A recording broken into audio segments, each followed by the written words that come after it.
तो चैप्टर है हमारा, अब कौन सी यूनिट कौन सी चल रही थी, 2, ठीक है, उसका दूसरा चैप्टर है, यूनिट 2 का दूसरा चैप्टर है। चैप्टर का नाम है वंशागति के आणविक आधार, वंशागति के आणविक आधार, ठीक है। तो वंशागति के आणविक आधार, इसको बोलते हैं इंग्लिश में मॉलिक्यूलर बेसिस ऑफ इनहेरिटेंस, वंशागति के आणविक आधार, ठीक है। सबसे पहले तुम्हें वंशागति का मतलब पता है ना, क्या हो वंशागति का मतलब पता, वंशागति का मतलब उस दिन लिखवाया था, वंशागति, आनुवंशिकी, वंशागति, विविधता, सब लिखवाया था मैंने। वंशागति क्या हो, वंशागति, यार तुम्हें बेसिक टर्मिनोलॉजी नहीं पता, वंशागति क्या हो। वे वो प्रक्रिया जिसके द्वारा तुम्हारे मम्मी पापा से तुम्हारे अंदर क्या आते, गुण आते हैं, वो क्या कहलाती है, वंशागति। इतनी सी चीज नहीं पता तुम्हें। विविधता क्या हो, तुम्हारे और तुम्हारे मम्मी पापा में जो असमानताएं हैं वो क्या कहलाती है, विविधता कहलाती है। पता नहीं क्या पढ़ रहे तुम। आनुवंशिक पदार्थ देखो किसे कहते हैं, जेनेटिक मटेरियल, सबसे पहले हेडिंग है इसमें आनुवंशिक पदार्थ।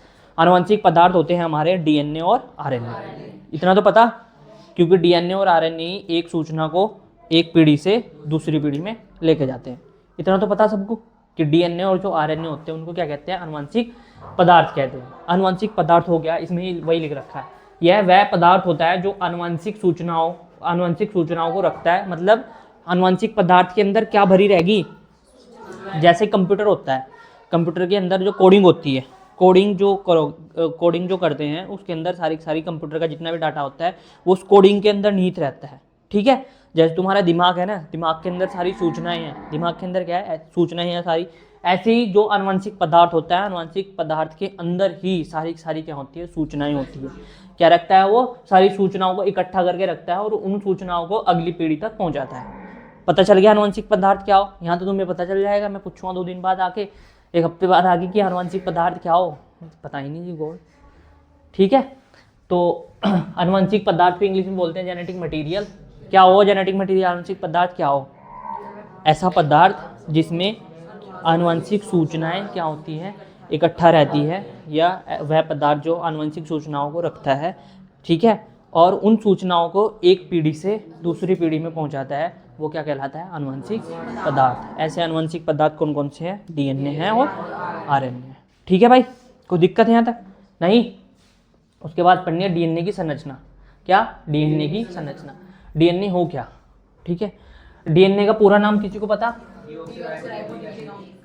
देखो डीएनए को डीऑक्सीराइबो न्यूक्लिक अम्ल भी कहते हैं।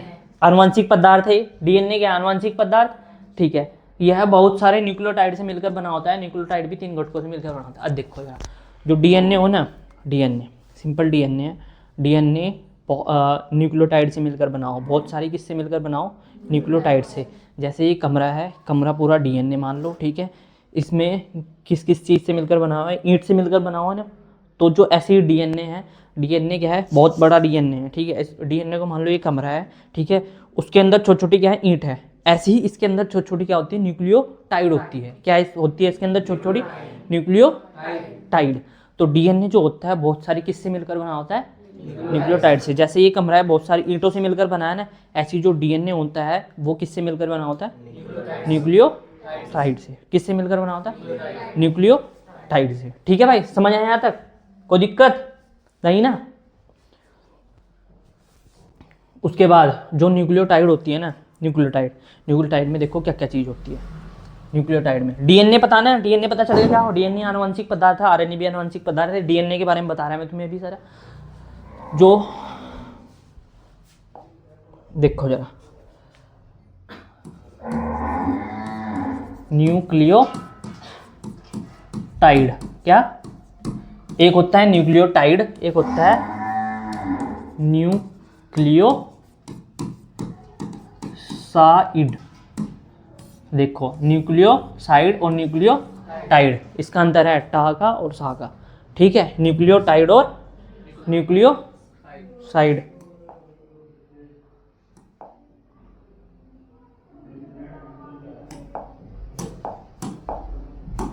न्यूक्लियोटाइड का और न्यूक्लियोसाइड का मतलब क्या हो। जो न्यूक्लियोसाइड हो, पहले समझो न्यूक्लियोसाइड और न्यूक्लियोटाइड, इसके 3 घटक हो। कितने घटक हो, न्यूक्लियोटाइड के 3 घटक होते हैं और न्यूक्लियोसाइड के 2 घटक होते हैं। मतलब न्यूक्लियो जो टाइड होता है वो 3 चीज़ों से मिलकर बना होगा और न्यूक्लियोसाइड होगा वो कितनी चीज़ों से मिलकर बना होगा, 2 चीज़ों से। जो न्यूक्लियोटाइड होगा इसमें सबसे पहले क्या होता है, एक तो होता है पेंटोज शर्करा। क्या होती है? शर्करा मतलब शुगर, पेंटोज मतलब 5 कार्बन की, समझ आ गया? 5 कार्बन वाली क्या होती है? शुगर। जैसे ग्लूकोज जो होता है ना, ग्लूकोज कितनी कार्बन वाली शुगर है? 6 कार्बन वाले। ग्लूकोज तो सुना है ना, C6H12O6, ठीक है। ग्लूकोज जो होती है कितने कार्बन वाली शुगर है, कितने कार्बन वाली शर्करा है? 6 कार्बन वाली। उसमें 6 कार्बन होते हैं, नींद क्या, ठीक है। ऐसे ही क्या होती है, पेंटोज शर्करा होती है। पेंटोज शर्करा में कितने कार्बन होते हैं? 5। पेंटोज नाम से पता चल रहा है, ठीक है। हेक्सोज, उसका नाम होता है हेक्सोज, जो 6 कार्बन, हेक्स 6 पे आता है, पेंट 5 पे आता है, कार्बन 5 पेंट होता है ना, ठीक है। तो एक तो होगी पेंटोज शर्करा, दूसरी होती है इसमें नाइट्रोजन क्षार। नाइट्रोजन क्षार, क्षार तो पता नहीं क्या हो, क्षार अम्ल, ये सब पता नहीं क्या हो, ठीक है। नंबर 3 पता है क्या होती है? एक होता है फॉस्फेट ग्रुप, फॉस्फेट समूह। क्या होता है? फॉस्फेट समूह, PO4 3 निगेटिव, ऐसा कुछ होता है, ठीक है। PO4 3 निगेटिव, ये होता है फॉस्फेट समूह या फॉस्फेट ग्रुप, ठीक है भाई। कोई दिक्कत यहाँ तक नहीं ना? तो जो न्यूक्लियोटाइड होगी, न्यूक्लियोटाइड की इनकी चीज़ों से मिलकर बनी होगी, पेंटोज शर्करा से, नाइट्रोजन क्षार से और फॉस्फेट समूह से। देखो जरा, ये है पेंटोज शर्करा आपकी, ये पेंटोज शर्करा है। क्या है ये? पेंटोज शर्करा। 5 कार्बन है, 1 2 3 4 5 कार्बन ही होंगे। एक तो होगी पेंटोज शर्करा, उसके बाद क्या होगा इसमें? नाइट्रोजन क्षार। नाइट्रोजन क्षार यहाँ लगा होगा, नाइट्रोजन क्षार। अब नाइट्रोजन क्षार या तो ऐसा हो सकता है, बेंजीन में 6 कार्बन हो, या तो पेंटोस, यहाँ कुछ आएगा ऐसे डबल बॉन्ड के साथ। नाइट्रोजन जो क्षार होगा, नाइट्रोजन क्षार या तो डबल रिंग वाला होगा, ऐसे समझो, या तो 2 रिंग होगी उसमें, 2 वले होंगे, या होगा उसमें खाली 1 वले, ऐसे, ठीक है। या होगा खाली उसमें 1 वले, समझ आया? या तो क्या होगा, 2 रिंग होगी नाइट्रोजन क्षार में, या क्या होगी, 1 रिंग होगी। उसके बाद इधर लगा रहता है इस पे PO4 3 निगेटिव। अब ये पूरी जो बन गई ना, ये संरचना पूरी बन गई, इसको बोलते हैं न्यूक्लियो, क्या बोलते हैं इसको? न्यूक्लियोटाइड। क्या बोलते हैं भाई इसको? न्यूक्लियोटाइड। तो न्यूक्लियोटाइड में 3 चीज होती है। पहली क्या होती है, बीच में जो लिख रखी है वो क्या है? पेंटोज शुगर, 5 कार्बन वाली शुगर होगी, ठीक है। 5 कार्बन वाली क्या होती है? शुगर होती है। उसके बाद उस पर क्या लगा रहता है? एक नाइट्रोजन क्षार, और साथ में उसके क्या होता है? Phosphate group. अब एक और होगा यहाँ ऐसे कुछ, एक और न्यूक्लियस क्या होगी? एक और न्यूक्लियोटाइड होगी। इसके बाद ऐसे ही बहुत सारी न्यूक्लियोटाइड होंगी, एक के बाद लगी रहेंगी आपस में, ये सारी जुड़ेंगी, और सारी जुड़ने के बाद क्या बनाएंगी? DNA। क्या बनाएंगी? DNA। अब पता चला DNA का निर्माण कैसा हो, DNA का निर्माण कैसा हो? न्यूक्लियोटाइड से जुड़ के। तो न्यूक्लियोटाइड को मैं ये नहीं कह सकता कि न्यूक्लियोटाइड जो है वो एक लक है किसका? DNA का। किसका? DNA का क्या है वो? एक लक। और या फिर ऐसा कह सकता हूँ DNA बहुलक है किसका? बहुत सारी न्यूक्लियोटाइड का। एक लक किसके लिए लगा रहा है? एक चीज़ के लिए। बहुलक लगा रहा हूँ बहुत सारी चीज़ के लिए। जैसे मैं ये जो मकान को कह सकता हूँ, ये जो मकान है ना, ये बहुलक है किसका? ईंटों का। किसका? ईंटों का। क्यों कह सकता हूँ मैं? क्योंकि एक ईंट ऐसे मिलकर क्या बना रही? ये बना रही पूरा मकान। तो पूरा मकान जो मिल रहा है इसको मैंने कह दिया बहुलक है। क्या है ये? बहुलक मतलब बहुत सारी यूनिट से मिलकर बना है, बहुत सारी ईंटों से मिलकर बना है, ठीक है। और बहुलक की जो एक यूनिट होती है, एक इकाई होती है, उसको क्या कहते हो तुम? एक लक, ठीक है। तो सिंपल सी बात है, जो क्या होता है, ये DNA होता है। DNA एक पॉलीमर होता है, मतलब एक बहुलक होता है किसका? बहुत सारी न्यूक्लियोटाइड का। सिंपल है, बहुत सारी न्यूक्लियोटाइड से मिलकर बना हो ना। सिंपल बात याद रखनी है, जो DNA होता है बहुत सारी किससे मिलकर बना होता है? न्यूक्लियोटाइड से। और न्यूक्लियोटाइड की संरचना पता चल गई ना। न्यूक्लियोटाइड में क्या होगा? 3 चीज होगी न्यूक्लियोटाइड में। एक तो पेंटोज शर्करा बीच में, दूसरा इधर क्या लग रहा है? नाइट्रोजन क्षार, या तो 2 रिंग वाला हो सकता है या 1 रिंग वाला हो सकता है, ठीक है। उसके बाद साइड में क्या लगा रहता है? फॉस्फेट समूह। इन तीनों चीजों से मिलकर क्या बनता है? न्यूक्लियोटाइड, ठीक है। 1 नंबर में न्यूक्लियोटाइड की परिभाषा आ रखी है, ठीक है, आगे लिख रखी मैंने इसमें। उसके बाद क्या आता है? न्यूक्लियोसाइड। क्या आता है? न्यूक्लियोसाइड। न्यूक्लियोसाइड क्या हो? न्यूक्लियोसाइड में अगर तुमने ये चीज़ लिख दी ना बस, पेंटोस शर्करा और नाइट्रोजन क्षार, ऐसे पेंटोस शर्करा होगी, है पेंटोस शर्करा होगी, और इधर क्या होगा? नाइट्रोजन क्षार हो गया, बस ये मिलके क्या बन गई? न्यूक्लियोसाइड। न्यूक्लियोसाइड के कितने घटक हो? 2 ही तो हो, एक पेंटोस शर्करा और एक नाइट्रोजन क्षार। क्या होगा? एक नाइट्रोजन क्षार। न्यूक्लियो, अच्छा अगर मैंने कहीं ऐसे लिख रखा न्यूक्लियोसाइड, साइड लिख रखा, साइड, न्यूक्लियोसाइड, ठीक है, बराबर न्यूक्लियोटाइड, सही है। न्यूक्लियोसाइड बराबर न्यूक्लियोटाइड। क्या न्यूक्लियोसाइड ही न्यूक्लियोटाइड हो? इसका मतलब ये है, सही है ना? क्या न्यूक्लियोसाइड ही न्यूक्लियोटाइड हो? हाँ हाँ अनीता, क्या न्यूक्लियोसाइड ही न्यूक्लियोटाइड है? फिर ये तो कह रहे सारे। इसमें क्या? तो इसमें क्या क्या हो? कौन कौन से पर लिखा हुआ?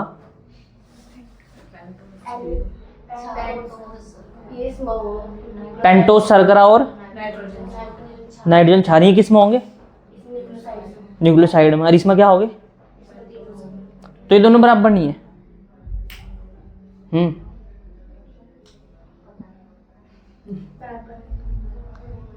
बराबर, हाँ बता रहे यहाँ ध्यान क्या है, सब कुछ तेरे सामने लिखा हुआ है। बराबर कहाँ था ये मुझे नहीं बताओ, बता कैसे बराबर है? न्यूक्लियोसाइड बराबर न्यूक्लियोटाइड लिख दिया। न्यूक्लियोसाइड के कितने घटक हो? 2। मतलब न्यूक्लियोसाइड कुछ ऐसी दिखने में और न्यूक्लियोटाइड ऐसी है दिखने में,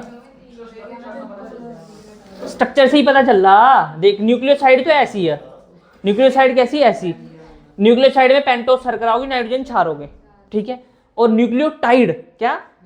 न्यूक्लियोटाइड में फॉस्फेट ग्रुप भी तो जुड़ रहा है एक, और पेंटोस शर्करा और नाइट्रोजन क्षार। तो इसमें 3 चीज है, इसमें 2 चीज है। बता अब कहां से बराबर होगी? समझ नहीं आएगा? आया नहीं कर दिया है क्या? बता क्या समझ नहीं आया? ना आया नहीं अभी तो कर रही थी। क्या दिक्कत है बता, क्या दिक्कत है तुझे? क्या दिक्कत है? पक्का ना? देख लो, अब बताइए और जरा।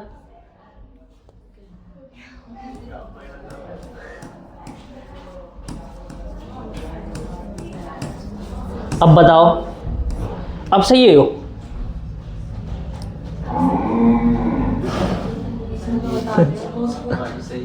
अब सही है क्या? कब तो सही है हो, अब क्या घूर रहे अब भी। न्यूक्लियो जो टाइड है, न्यूक्लियोटाइड में कितने घटक है? 3। फॉस्फेट समूह, पेंटोस शर्करा और नाइट्रोजन क्षार, ठीक है। अगर मैंने इसमें से ये चीज हटा दी, फॉस्फेट समूह हटा दिया, तो यही तो बचेगा, और यही तो है यहाँ, तो यही तो बचेगा इसमें से। अगर मैंने फॉस्फेट ग्रुप हटा दिया न्यूक्लियोटाइड में से, तो ये बचेगा इतना सिर्फ, और ये न्यूक्लियोसाइड, ये था न्यूक्लियोसाइड, तो ठीक है। तो अगर मैंने न्यूक्लियोटाइड में से ये फॉस्फेट ग्रुप माइनस कर दिया, फॉस्फेट समूह क्या कर दिया? हटा दिया, तो न्यूक्लियोसाइड ही बचेगा। अब तो सही है ये? अच्छा अब बताओ फिर।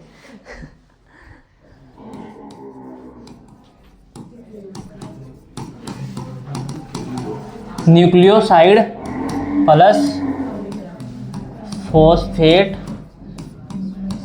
समूह इज इक्वल टू बराबर है न्यूक्लियोटाइड। गलत है सही? गलत है सही?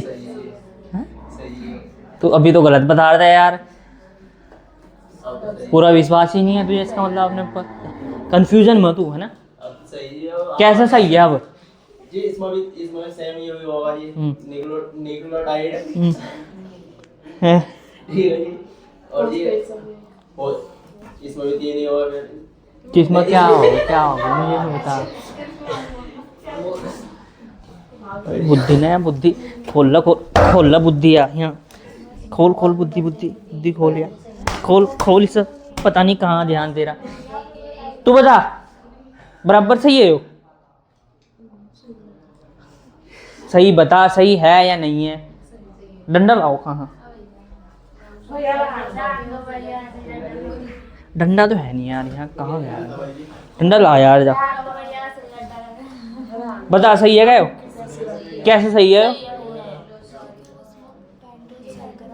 हैं? हाँ किस में हो पेंटोस सरका नाइट्रोजन क्षार? न्यूक्लियोसाइड में तो सही है यो? सही है क्या यो? वहां देख ले मान नहीं रहा मैं। सही है यो? हैं? समझ में नहीं आया क्या? हाँ भैया सही है यो। अच्छा न्यूक्लियोटाइड में न्यूक्लियोसाइड में अंतर क्या है? न्यूक्लियोसाइड किसे कहूंगा मैं, न्यूक्लियोटाइड किसे कहूंगा?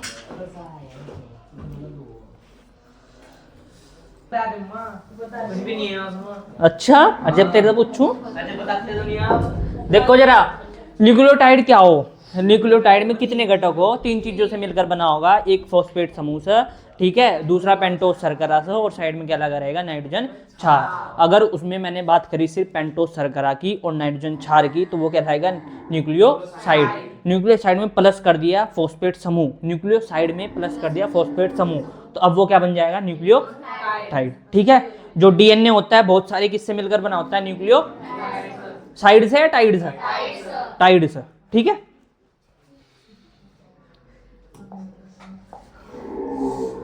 देखो जरा डीएनए को डीऑक्सीराइबो न्यूक्लिक अम्ल भी कहते हैं तो इसकी फुल फॉर्म ही है। यह आनुवंशिक पदार्थ है, ये तो मैंने तुम्हें बता दिया।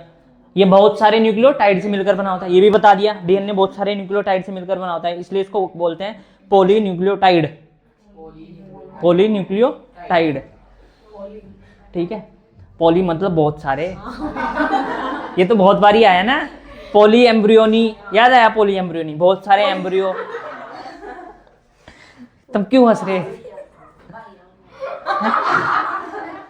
कौन पॉली? कौन पॉली? मुझे तो पता नहीं कौन पॉली। मेरे तो याद ही नहीं है कौन पॉली। ठीक है। ये बहुत सारे न्यूक्लियोटाइड से मिलकर बना होता है। बता दिया ना बहुत सारे न्यूक्लियोटाइड से मिलकर बनाओ। हमारे जो डीएनए है उसकी लेंथ बता सको कोई कितनी है? हमारे डीएनए की लंबाई कितनी है? कितना लंबा होता है हमारा डीएनए? सोचो। अच्छा हमारा डीएनए कितना लंबा हो सकता है? हमारा डीएनए कितना लंबा हो सकता है? स्कूल में जा रही तो पढ़ती हो। हमारा डीएनए पता कितना लंबा हो सकता है? 2.2 मीटर। 2 मीटर से बड़ा। ठीक है। 2.2 मीटर का। 1 मीटर लगभग इतना हो। ठीक है। और 2 मीटर इतना होगा फिर, है ना? इतना बड़ा डीएनए और कोशिका इतनी छोटी सी हो और इसका इतना छोटा सा केंद्रक हो। अब उसमें ये पूरा का पूरा डीएनए आ जा। इसको क्या करना पड़ता है? पैकिंग करना पड़ता है। हमारी में ये सिर्फ किस में खासियत है? सिर्फ हमारे में नहीं, जानवरों में भी है। ठीक है। पता किस में है? जो यूकैरियोटिक कोशिका वाले जीव हैं। ठीक है। प्रोकैरियोटिक और यूकैरियोटिक कोशिका पता नहीं क्या हो? कुछ भी नहीं पता। प्रोकैरियोटिक कोशिका वो होती हैं जिनका जो केंद्रक होता है उसके बाहर क्या पाया जाता है? आवरण पाया जाता है। ठीक है। ठीक है। वो कैसी हो? यूकैरियोटिक कोशिका। और प्रोकैरियोटिक क्या होती है? जिसमें केंद्रक के बाहर आवरण नहीं पाया जाता, उसमें जो डीएनए होता है ऐसे ही बिखरा पड़ा हुआ रहता है। हमारा जो डीएनए होता है सुव्यवस्थित होता है, सुकेंद्रित होता है, मतलब उसको क्या करते हो तुम? पैकेजिंग कर सकते हो हमारे डीएनए की। ठीक है। इतने विकसित हो गए हम, इतना ज़्यादा इवोल्व कर लिया हमने भाई। दिख रहा गया उसमें? बढ़िया। अब देखो न्यूक्लियोटाइड के 3 घटक, न्यूक्लियोटाइड भी 3 घटकों से मिलकर बना होता है। अभी बताया न्यूक्लियोटाइड के कितने घटक हो? 3। नाइट्रोजन क्षार होगा, पेंटोस शर्करा होगी और लास्ट में क्या होगा? फॉस्फेट समूह। ठीक है। देखो जरा यहाँ लिख रखा मैंने साइड में, नाइट्रोजन क्षार प्लस पेंटोस शर्करा मिलकर क्या बनाएंगे? न्यूक्लियोसाइड। क्या बनाएंगे? न्यूक्लियोसाइड। न्यूक्लियोसाइड, न्यूक्लियोसाइड में मैंने क्या जोड़ दिया? फॉस्फेट समूह। फॉस्फेट समूह जोड़ दिया गया मैंने न्यूक्लियोसाइड में, तो क्या बन जाएगा? न्यूक्लियोटाइड। ठीक है। अब जो नाइट्रोजन था ये नाइट्रोजन, अब नाइट्रोजन क्षार भी दो प्रकार के हो। नाइट्रोजन क्षार है ना, जो ये नाइट्रोजन क्षार है, नाइट्रोजन क्षार। नाइट्रोजन क्षार कितने प्रकार के हो? दो प्रकार के। कितने प्रकार के? पहला होगा प्यूरिन्स। क्या होगा? प्यूरिन्स। और दूसरा होगा पिरामिडीन्स। देख लियो, पिरामिडीन्स। नाइट्रोजन क्षार कितने प्रकार के होंगे? दो प्रकार के। पहला होगा प्यूरिन्स, दूसरा होगा पिरामिडीन्स। प्यूरिन जो होते हैं, प्यूरिन्स ही होते हैं ऐसे दो मेंबर वाली रिंग, ऐसे बताया था ना अभी, ऐसे ही कुछ डबल रिंग, दो रिंग होगी। और जो पिरामिडीन होंगी वो कुछ ऐसी होगी। ठीक है। जो प्यूरिन्स का एग्जाम्पल है, प्यूरिन्स का एग्जाम्पल है ए और जी। ए और जी, ए और जी है ना, ये क्षार है, नाइट्रोजन क्षार है। ए का मतलब होता है एडेनिन। क्या होता है ए का मतलब? एडीनिन। क्या होता है ए का मतलब? एडीनिन। एडेनिन, ये रहा एडेनिन। ठीक है। जी का मतलब क्या होता है? गुआनिन। जी का मतलब क्या होता है? गुआनिन। है क्या है? एडेनिन, गुआनिन क्या है? नाइट्रोजन क्षार है। क्या है? नाइट्रोजन क्षार। ठीक है। और नाइट्रोजन क्षार तो है ये। एडेनिन और गुआनिन कौन से नाइट्रोजन क्षार है? प्यूरिन्स। प्यूरिन्स के अंदर आते हैं। ठीक है। प्यूरिन्स के अंदर कौन कौन से आते हैं? एडेनिन और गुआनिन। एडेनिन और गुआनिन। एजी, एजी। ठीक है। एजी, हाँ जी। पिरामिडीन जो है, पिरामिडीन्स में कितने? देखो जरा, ये रहा अभी बता रखा, प्यूरिन्स और पिरामिडीन्स। प्यूरिन्स 9 सदस्यों की 2 वलय होती है। 2 वलय मतलब 2 रिंग होती है। 9 सदस्य हो इसमें, 9 मेंबर हो, 9 कार्बन हो इसमें, 1 2 3 4 5 6 7 8 9 गिन लियो। ठीक है। 9 कार्बन मिलेंगे और डबल रिंग होगी प्यूरिन्स। ठीक है। जो पिरामिडीन्स होती है, पिरामिडीन्स एक रिंग होगी, मतलब एक वलय होगा, और कितने कार्बन होंगे इसमें? 6। कितने कार्बन होंगे इसमें? 6। तो प्यूरिन्स, ये सारा जनरल इंट्रोडक्शन चल रहा है अभी, इनके बिना तुम कुछ नहीं समझ पाओगे इस चैप्टर में। ठीक है। इसमें से बताऊंगा क्या क्या काम का है। तो अभी इंट्रोडक्शन इतना खतरनाक हो रहा है इसका। ठीक है। तो एडेनिन और जो गुआनिन है, ये किसके अंदर आते हैं? प्यूरिन्स के अंदर। क्या है ये? नाइट्रोजन क्षार। एजी किसके अंदर आएगा? और ओजी?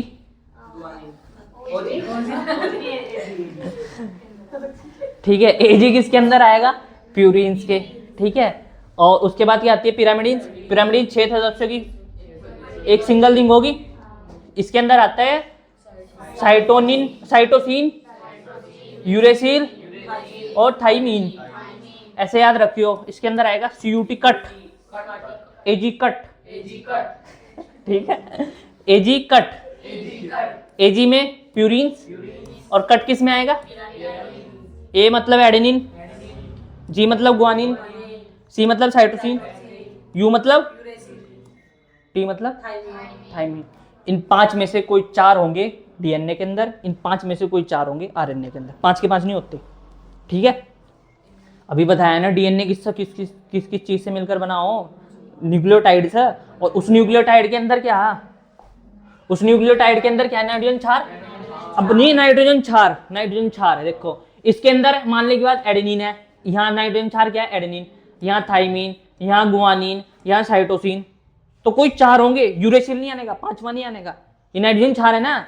अब नाइट्रोजन क्षार मैंने तो वैसे लिख रखा नाइट्रोजन क्षार है, लेकिन इसकी जगह कोई सा भी क्षार हो सकता है, या तो एडेनिन हो सकता है, या थाइमीन हो सकता है, या गुआनिन हो सकता है, साइटोसिन हो सकता है। ऐसी बहुत सारी न्यूक्लियोटाइड होगी ना भाई, उनमें सब में क्या होगा? नाइट्रोजन क्षार होगा। और नाइट्रोजन क्षार में क्या हो सकता है? यहाँ पे एडेनिन, गुआनिन, साइटोसिन, थाइमीन, कुछ भी हो सकता है। ठीक है। देखो जो डीएनए होता है उसमें कौन कौन से होते हैं? एडेनिन, थाइमीन, साइटोसिन और गुआनिन। ठीक है। क्या रहेगा? एक यूरेसिल। क्या रहेगा? यूरेसिल रहेगा। यूरेसिल होता है आरएनए में। यूरेसिल किस में होता है? आरएनए में। और यूरेसिल, तो इसका मतलब आरएनए में 5 होंगे? नहीं, 5 नहीं होने का आरएनए में। थाइमीन की जगह होता है वो यूरेसिल। उसमें आरएनए में क्या होता है? थाइमीन की जगह क्या होता है? यूरेसिल। तो मैं तुमसे पूछूंगा, अगर डीएनए में पूछने लगा कि कौन कौन से 4 क्षार हो, ठीक है, डीएनए में कौन कौन से 4 क्षार हो? एडेनिन होगा, ठीक है, गुआनिन होगा, साइटोसिन होगा और थाइमिन होगा। मैं पूछूंगा कि आरएनए में कौन कौन से 4 हो, एडेनिन होगा, ग्वानिन होगा, साइटोसिन होगा और थाइमिन की जगह क्या होगा, एजी। तो याद ही रखना है, एजी CUT। तो C और T किस में पाए जाएंगे, डीएनए में, और इसको थाइमिन को काट दो और ये AgCU किस में पाया जाएगा, आरएनए में। बस थाइमिन की जगह क्या होगा उसमें, यूरेसिल। समझ आया? तो जहाँ यहाँ थाइमिन लिखा हुआ है इसकी जगह क्या होगा, यूरेसिल होगा, किसमें, आरएनए में। समझ आ गया? तो यहाँ तक कोई दिक्कत? डीएनए में नाइट्रोजन क्षार ये लिख भी रखा, देखो डीएनए में नाइट्रोजन क्षार एडेनिन, ग्वानिन, थाइमिन और साइटोसिन पाए जाते हैं, जबकि आरएनए में भी 4 नाइट्रोजन क्षार होते हैं। आरएनए में भी 4 नाइट्रोजन क्षार होते हैं, पर आरएनए में थाइमिन की जगह यूरेसिल होता है। ठीक है, सब कुछ लिखा है इसमें। एडेनिन और थाइमिन 2 हाइड्रोजन बंध से मिलकर जुड़ा होता है। जैसे एडेनिन है ना, ये एडेनिन है, कहाँ एडेनिन है, एडेनिन किससे जुड़ेगा, थाइमिन से। इसके सामने भी एक ऐसी स्ट्रक्चर होगी, क्या होगी, उसको भी क्या बोलते हो तुम, न्यूक्लियोटाइड। तो एक इधर न्यूक्लियोटाइड होती है, एक इधर न्यूक्लियोटाइड होती है। इसलिए जो हमारा डीएनए होता है वो कैसा होता है, द्विकुंडलित। कैसा होता है, द्विकुंडलित, क्योंकि उसमें कितनी होती है श्रृंखला, 2 श्रृंखला होती है। एक इधर श्रृंखला चलेगी, एक इधर चेन चलती है न्यूक्लियोटाइड की, एक उसके सामने न्यूक्लियोटाइड की चेन चलती है। जो एडेनिन होगा वो किससे जाके जुड़ेगा, सामने थाइमिन से। और जो ये था ना, ये कहाँ गया, साइटोसिन, साइटोसिन हो या गुआनिन हो, ये किससे जुड़ेगा, जैसे कि यहाँ ये गुआनिन है, ये किससे जुड़ेगा, साइटोसिन की, किससे जुड़ेगा, और इनके बीच कितने बंध पाए जाएंगे, 3। और एडेनिन किससे जुड़ेगा जाके सामने, थाइमिन से, और इनके बीच कितने बंध पाए जाएंगे, 2। तो ये लिख रखा है यहाँ, देखो जरा, एडेनिन और थाइमिन 2 हाइड्रोजन बंध से मिलकर जुड़े होते हैं। अगर तुमसे कोई पूछे एडेनिन और थाइमिन के बीच कितने हाइड्रोजन बंध पाए जाते हैं, 2। ठीक है, बंध बुंध तो तुम्हें पता ही चल गया होगा, ऑर्गेनिक तो पढ़ी रहे तुम। उसके बाद साइटोसिन व गुआनिन कितने हाइड्रोजन बंध द्वारा जुड़े होते हैं, तो साइटोसिन कितने बंध द्वारा जुड़ा रहेगा, 3। और 3 क्या है, ये बंध कौन से हैं, हाइड्रोजन बंध। कौन से बंध है, हाइड्रोजन बंध। कोई दिक्कत यहाँ तक नहीं ना, दिक्कत ही दिक्कत है उनको जी। बहुत मतलब बहुत बेसिक से समझा रहा हूँ तुम्हें मैं डायरेक्ट उस पर भी आ सकता था जो सिर्फ क्वेश्चन ही आएगा, लेकिन तुम्हें कुछ समझ नहीं आएगा ना फिर। ये तुम्हें होमवर्क है, ये तुम्हारे, ये भी होमवर्क, ये तो लिख रखा है इसमें, ये होमवर्क है, ये और ये होमवर्क है। ये तो लिख रखा न्यूक्लियोटाइड की परिभाषा। न्यूक्लियोटाइड न्यूक्लिक अम्ल डीएनए का एकलक होता है, जो भी बताया था मैंने तुम्हें। न्यूक्लियोटाइड किसका होता है, डीएनए का एकलक। मतलब जो डीएनए होता है, डीएनए बहुत सारी न्यूक्लियोटाइड से मिलकर बना होता है ना, तो न्यूक्लियोटाइड क्या होगा, एक एकलक होगा, क्योंकि एक यूनिट है ना वो। इस कमरे की एक यूनिट क्या है, ईंट। क्या है, ईंट। तो बहुत सारी ईंटों से मिलकर बना है। किससे मिलकर बना है, बहुत सारी ईंटों से। तो इसलिए मैं ईंट को क्या कह सकता हूँ, एकलक, एक यूनिट, सिंगल यूनिट। ठीक है, तो इसमें क्या होते हैं न्यूक्लियोटाइड में, नाइट्रोजन 4, पेंटोस, शर्करा और फॉस्फेट समूह होता है। ये तो तुम्हें पता ही, बस इतनी ही थी डेफिनेशन 1 नंबर में न्यूक्लियोटाइड की। ठीक है, उसके बाद न्यूक्लियोटाइड व न्यूक्लियोसाइड में अंतर, होमवर्क। पिरामिडीन्स और प्यूरिन्स में अंतर, होमवर्क। पढ़ लिया ना, न्यूक्लियोटाइड भी पढ़ लिया, न्यूक्लियोसाइड भी पढ़ लिया। इसमें घर से अंतर 2-3 अंतर लाने। पिरामिडीन्स और प्यूरिन्स में अंतर, 2-3 अंतर। डीएनए और आरएनए में अंतर, ये तो बहुत पहले 10वीं में पढ़ा होगा, डीएनए आरएनए में अंतर, घर से लाने लिख के। ठीक है, इसमें देखो तुम्हें याद क्या रखना, सबसे पहले डीएनए क्या हो, डीएनए एक आनुवंशिक पदार्थ है। क्या है, डीएनए एक आनुवंशिक पदार्थ है। ठीक है, डीएनए किससे मिलकर बना होता है, बहुत सारी न्यूक्लियोटाइड से, इसलिए न्यूक्लियोटाइड को डीएनए क्या कह सकते हैं, एकलक। ठीक है, उसके बाद जो डीएनए की संरचना थी उसमें देखा तुमने न्यूक्लियोटाइड कैसे बनेगा, न्यूक्लियोसाइड कैसे बनेगा। न्यूक्लियोटाइड के 3 घटक होंगे, न्यूक्लियोसाइड के कितने घटक होंगे, 2। न्यूक्लियोटाइड में क्या क्या होगा, एक बीच में पेंटोस शर्करा 5 कार्बन की शुगर होगी। ठीक है, दूसरा क्या होगा, फॉस्फेट समूह होगा। तीसरा क्या होगा, नाइट्रोजन क्षार होगा। अगर इसमें से मैंने न्यूक्लियोटाइड में से फॉस्फेट समूह हटा दिया तो क्या बचेगा, बता। बहुत तेरा ध्यान नहीं है यहाँ, पता नहीं कहाँ खो रही। अगर मैंने न्यूक्लियोसाइड में से फॉस्फेट समूह हटा दिया तो क्या बचेगा,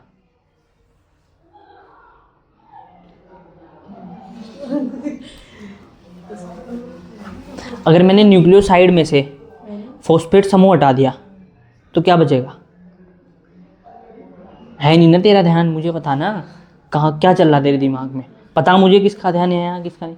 तू बता, न्यूक्लियोसाइड में से अगर मैंने फॉस्फेट समूह हटा दिया तो क्या बचेगा? न्यूक्लियोसाइड में से अगर मैंने फॉस्फेट समूह हटा दिया तो क्या बचेगा? न्यूक्लियोसाइड में फॉस्फेट समूह ही नहीं है। चुप हो, बस मैंने नाम लिया था न्यूक्लियोसाइड का, और न्यूक्लियोसाइड में फॉस्फेट समूह होता ही नहीं है, हटाऊंगा कहां से? न्यूक्लियोसाइड का नाम लिया था मैंने, न्यूक्लियोसाइड का। न्यूक्लियोसाइड में फॉस्फेट समूह थोड़ा ही ना है, तो इसमें से हटाऊंगा क्या मैं? अगर मैं पूछता तुमसे न्यूक्लियोटाइड में से अगर फॉस्फेट समूह हटा दिया तो ये बचेगा, और ये क्या कहलाएगा? न्यूक्लियोसाइड। क्या कहलाएगा? ध्यान ही नहीं है तुम्हारा यहाँ, सो रहे तुम सारे के सारे। ठीक है, उसके बाद तुम्हें क्या याद रखना, कितने कितने वो मतलब नाइट्रोजन क्षार कितने प्रकार के? 2 प्रकार के, प्यूरिन्स और पिरामिडिन्स। प्यूरिन्स 9 मेंबर की एक वलय होगा, ठीक है, 9 कार्बन वाला एक वलय होगा, एक वलय होगा ना, दो वलय हो गए 9 कार्बन वाले, ठीक है। उसके बाद पिरामिडिन्स जो होगा 6 कार्बन का एक वलय होगा सिंगल। प्यूरिन्स के जो एग्जाम्पल है वो एजी है, एडेनिन और ग्वानिन। उसके बाद पिरामिडिन्स के जो एग्जाम्पल है वो क्या है? CUT cut. साइटोसिन, U मतलब और T मतलब, इन 5 में से डीएनए में कितने होते हैं? 4, ठीक है। एडेनिन, ग्वानिन, साइटोसिन और थाइमीन, ठीक है। आरएनए में थाइमीन के जगह क्या होगा? यूरेसिल। कोई दिक्कत यहाँ तक नहीं ना? एडेनिन, एडेनिन किसके साथ जुड़ेगा? एडेनिन किसके साथ जुड़ेगा? कितने बॉन्ड होंगे? और दोनों बॉन्ड कौन से होंगे? हाइड्रोजन, ठीक है। उसके बाद जो वो होगा साइटोसिन होगा, वो किसके साथ जुड़ेगा? ग्वानिन के साथ, या ऐसा कह दो ग्वानिन साइटोसिन के साथ जुड़ेगा। कितने बॉन्ड होंगे? 3 हाइड्रोजन बॉन्ड। उसके बाद तुम्हें होमवर्क क्या क्या करके लाना है? प्यूरिन्स और पिरामिडिन्स में अंतर, न्यूक्लियोसाइड न्यूक्लियोटाइड में, डीएनए और आरएनए में। होमवर्क है तुम्हारा, कल को चेक होगा। उसके बाद आ जाओ यहाँ, यही है ना बस, यहाँ जाओ। तो क्वेश्चन क्या है? 2016 में आ रखा, 2016 में तो आया था ये, डीएनए की रचना का सचित्र वर्णन कीजिए। डीएनए मैंने तुम्हें बता दिया ऊपर ऊपर से कैसा हो, ठीक है, न्यूक्लियोटाइड से मिलकर बना होगा, बहुत सारे न्यूक्लियोटाइड से मिलकर बना होगा। एक्चुअल में डीएनए कैसा होगा वो देखेंगे तुम यहाँ से। तो डीएनए की रचना का सचित्र वर्णन कीजिए। डीएनए होगा कैसा उसका वर्णन करना, सचित्र, चित्र भी बनाना, डायग्राम बनाना, ठीक है। ध्यान यहाँ दे लेना, ठीक है। तो डीएनए की रचना का सचित्र वर्णन कीजिए, कौन से उसमें आया हुआ सन में? 2016 में। उसके बाद द्विकुंडलित डीएनए की संरचना की मुख्य विशेषताओं का वर्णन कीजिए, चित्र भी दीजिए। ये कौन से में आ रहा? क्वेश्चन एक ही है, मतलब क्वेश्चन तो ये एक ही फ्रेम का रखा है इन्होंने, ये थोड़ा अलग पूछ लिया, ये एक अलग पूछ लिया, बात एक ही है, वो घुमा फिरा के पूछ रहा। जो डीएनए होता है, डीएनए एक द्विकुंडलित संरचना होती है। कैसी? द्विकुंडलित संरचना। कैसी होती है? द्विकुंडलित संरचना। ऐसा हो डीएनए तुमने देखा भी होगा, है ना? जो बायोलॉजी की तुम्हारी वो मिली होगी उसके ऊपर ऐसा कुछ बनना होगा, डीएनए बनना था, नहीं होगा यार, कहीं ना कहीं तो देखा ही होगा, ये ऐसा कुछ देखा होगा, ये नहीं है ठीक है। तो क्या होगा? डीएनए कैसी संरचना है? एक द्विकुंडलित संरचना। कैसी संरचना है? एक द्विकुंडलित संरचना, ठीक है। तो द्विकुंडलित डीएनए की संरचना की मुख्य विशेषता का वर्णन कीजिए और चित्र भी दीजिए। या तो ऐसा क्वेश्चन आएगा, जहां भी तुम्हें द्विकुंडलित डीएनए दिख गया ना, तो तुम समझ जाना क्या करना मुझे, ठीक है। उसके बाद डीएनए की रचना का सचित्र वर्णन कीजिए।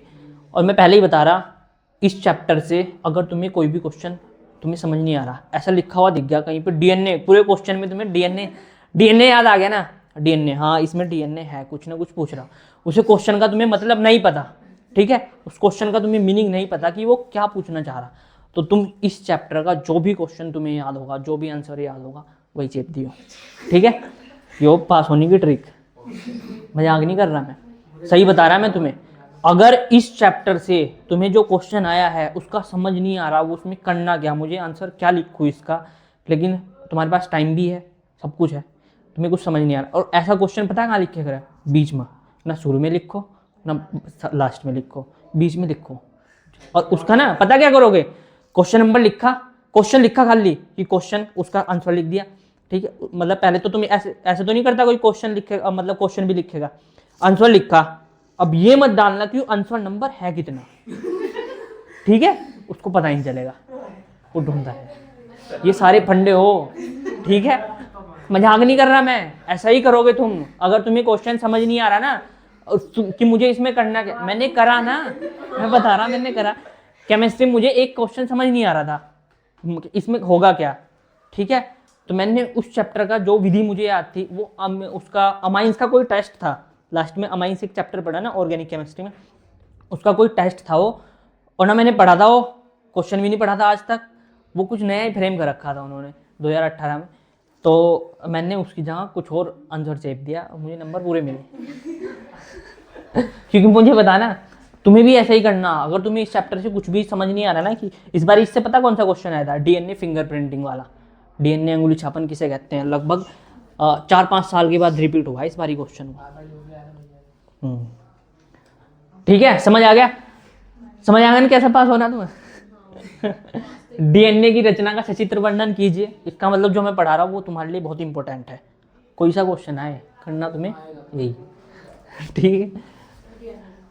द्विकुंडलित डीएनए की रचना की मुख्य विशेषता का वर्णन कीजिए, चित्र भी दीजिए। सबसे पहले डीएनए के बारे में, डीएनए आनुवंशिक सूचनाओं का वाहक है। मतलब वाहक मतलब क्या हो, जो एक जगह से दूसरे, उस दिन भी बताया था वाहक, जैसे मैंने पिज्जा ऑर्डर करा, खा लिया मैंने, ठीक है, बीच में कौन लेके आ रहा, डिलीवरी बॉय, तो वही तो वाहक है। पिज्जा कौन लेके आया, वो डिलीवरी बॉय, ठीक है, तो वो वाहक है ना, तो एक जगह से दूसरी जगह पहुंचा रहा है ना वो चीज को, ठीक है। ऐसे ही जो डीएनए होता है आनुवंशिक सूचनाओं को, तो तुम्हारे मम्मी पापा से कहाँ पहुंचाएगा, तुम्हें पहुंचाएगा, तो इसलिए जो डीएनए होगा वो क्या कहलाएगा, वाहक, आनुवंशिक सूचनाओं का, ठीक है। तो डीएनए आनुवंशिक सूचनाओं क्या होता है, वाहक। यह लक्षण को एक पीढ़ी से दूसरी पीढ़ी में पहुंचाता है, ठीक है। डीएनए की खोज 1869 ईस्वी में फ्रेडरिक मिशर, फ्रेडरिक, याद करो इसे, डीएनए की खोज सबसे पहले कब हुई थी, 1869, ठीक है, 1869 ईस्वी में किसने करी थी, फ्रेडरिक। इसमें और 2 साइंटिस्ट के नाम आएंगे आगे, फ्रेडरिक मिशर, फ्रेडरिक मिशर, ठीक है, 1869 ईस्वी में करी थी, ठीक है, यहां तक कोई दिक्कत।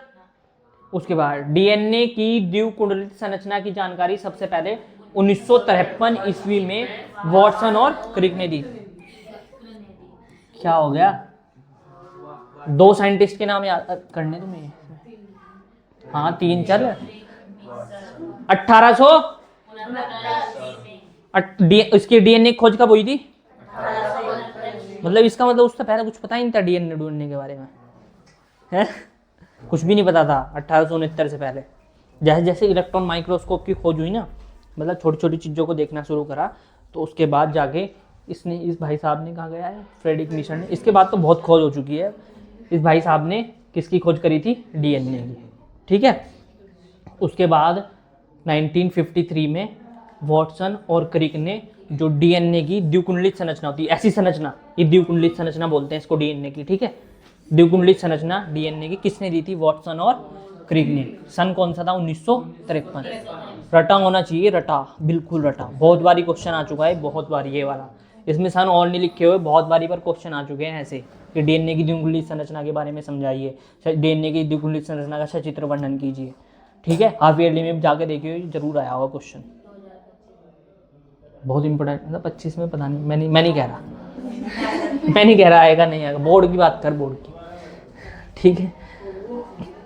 तो किसने दिया था, वॉटसन और क्रिक ने डीएनए की क्या दी थी, द्विकुंडलित संरचना, 1953 में। खोज कब हुई थी, 1800, किसने करी थी, फ्रेडरिक मिशर ने। डीएनए की रचना का दोहरा हेलिक मॉडल, मतलब वही डबल हेलिकल मॉडल, इसे ही बोलते हैं द्विकुंडलित संरचना, डबल हेलिक्स बोलते हैं इंग्लिश में, ये लिखा हुआ है, डबल मतलब दोहरा, हेलिकल मतलब कुंडलित, ठीक है, द्विकुंडलित संरचना है ये डीएनए की। कितनी कुंडलित? डीएनए कैसा हो? द्विकुंडलित। कैसा हो? तुम्हारे अंदर डीएनए वो कैसा? कितने कुंडल है उसमें? 2 तुम्हारे कान, उसमें कितने कुंडल पैरे जा?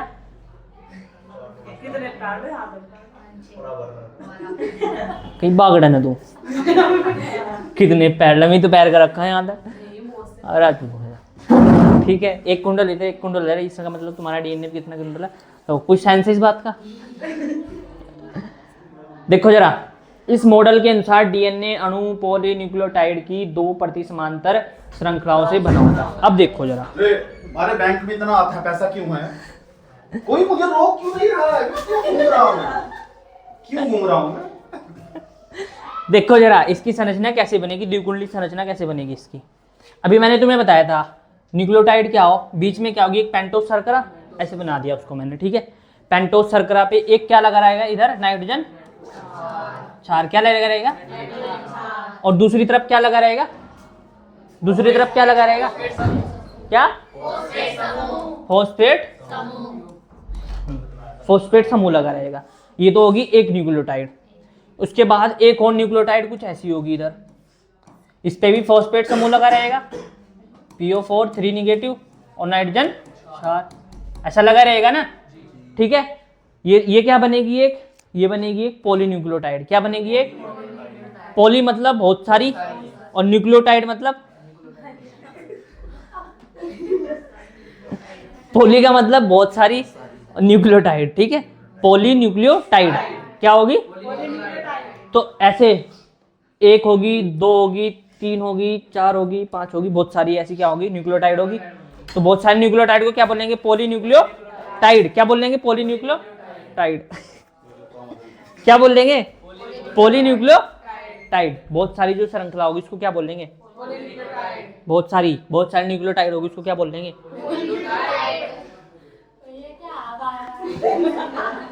समझाना नहीं कहते मैं बार बार, समझाना नहीं तुम्हें बार बार। एक ये क्या है, न्यूक्लियोटाइड, ये दूसरी न्यूक्लियोटाइड है, ये तीसरी न्यूक्लियोटाइड है, ये चौथी न्यूक्लियोटाइड है। बहुत सारी जब न्यूक्लियोटाइड मिलेगी, बहुत सारी जब न्यूक्लियोटाइड मिलेगी क्या बनेगी,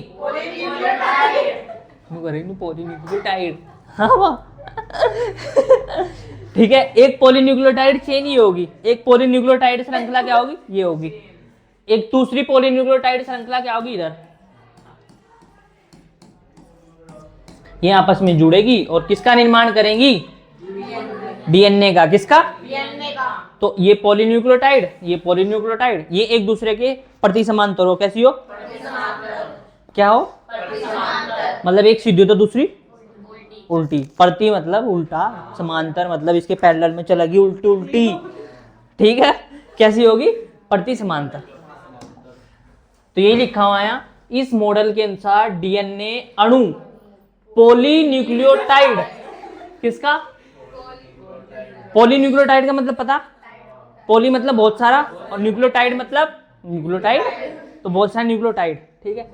तो डीएनए अणु पॉलीन्यूक्लियोटाइड की 2 प्रति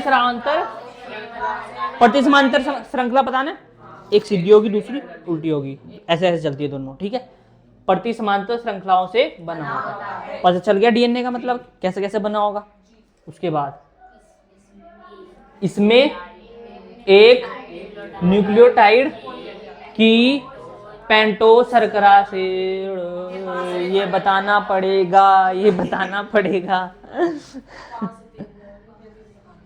अच्छा पता तुझे क्या कर रहा,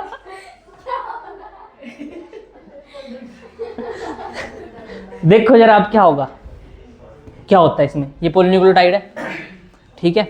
इसमें क्या होगा, ये न्यूक्लियोटाइड है नहीं, ये न्यूक्लियोटाइड, इस पे जो फॉस्फेट समूह होता है, ऐसे 5 कार्बन थे ना इसमें, 5 कार्बन, 6 बन गए यार,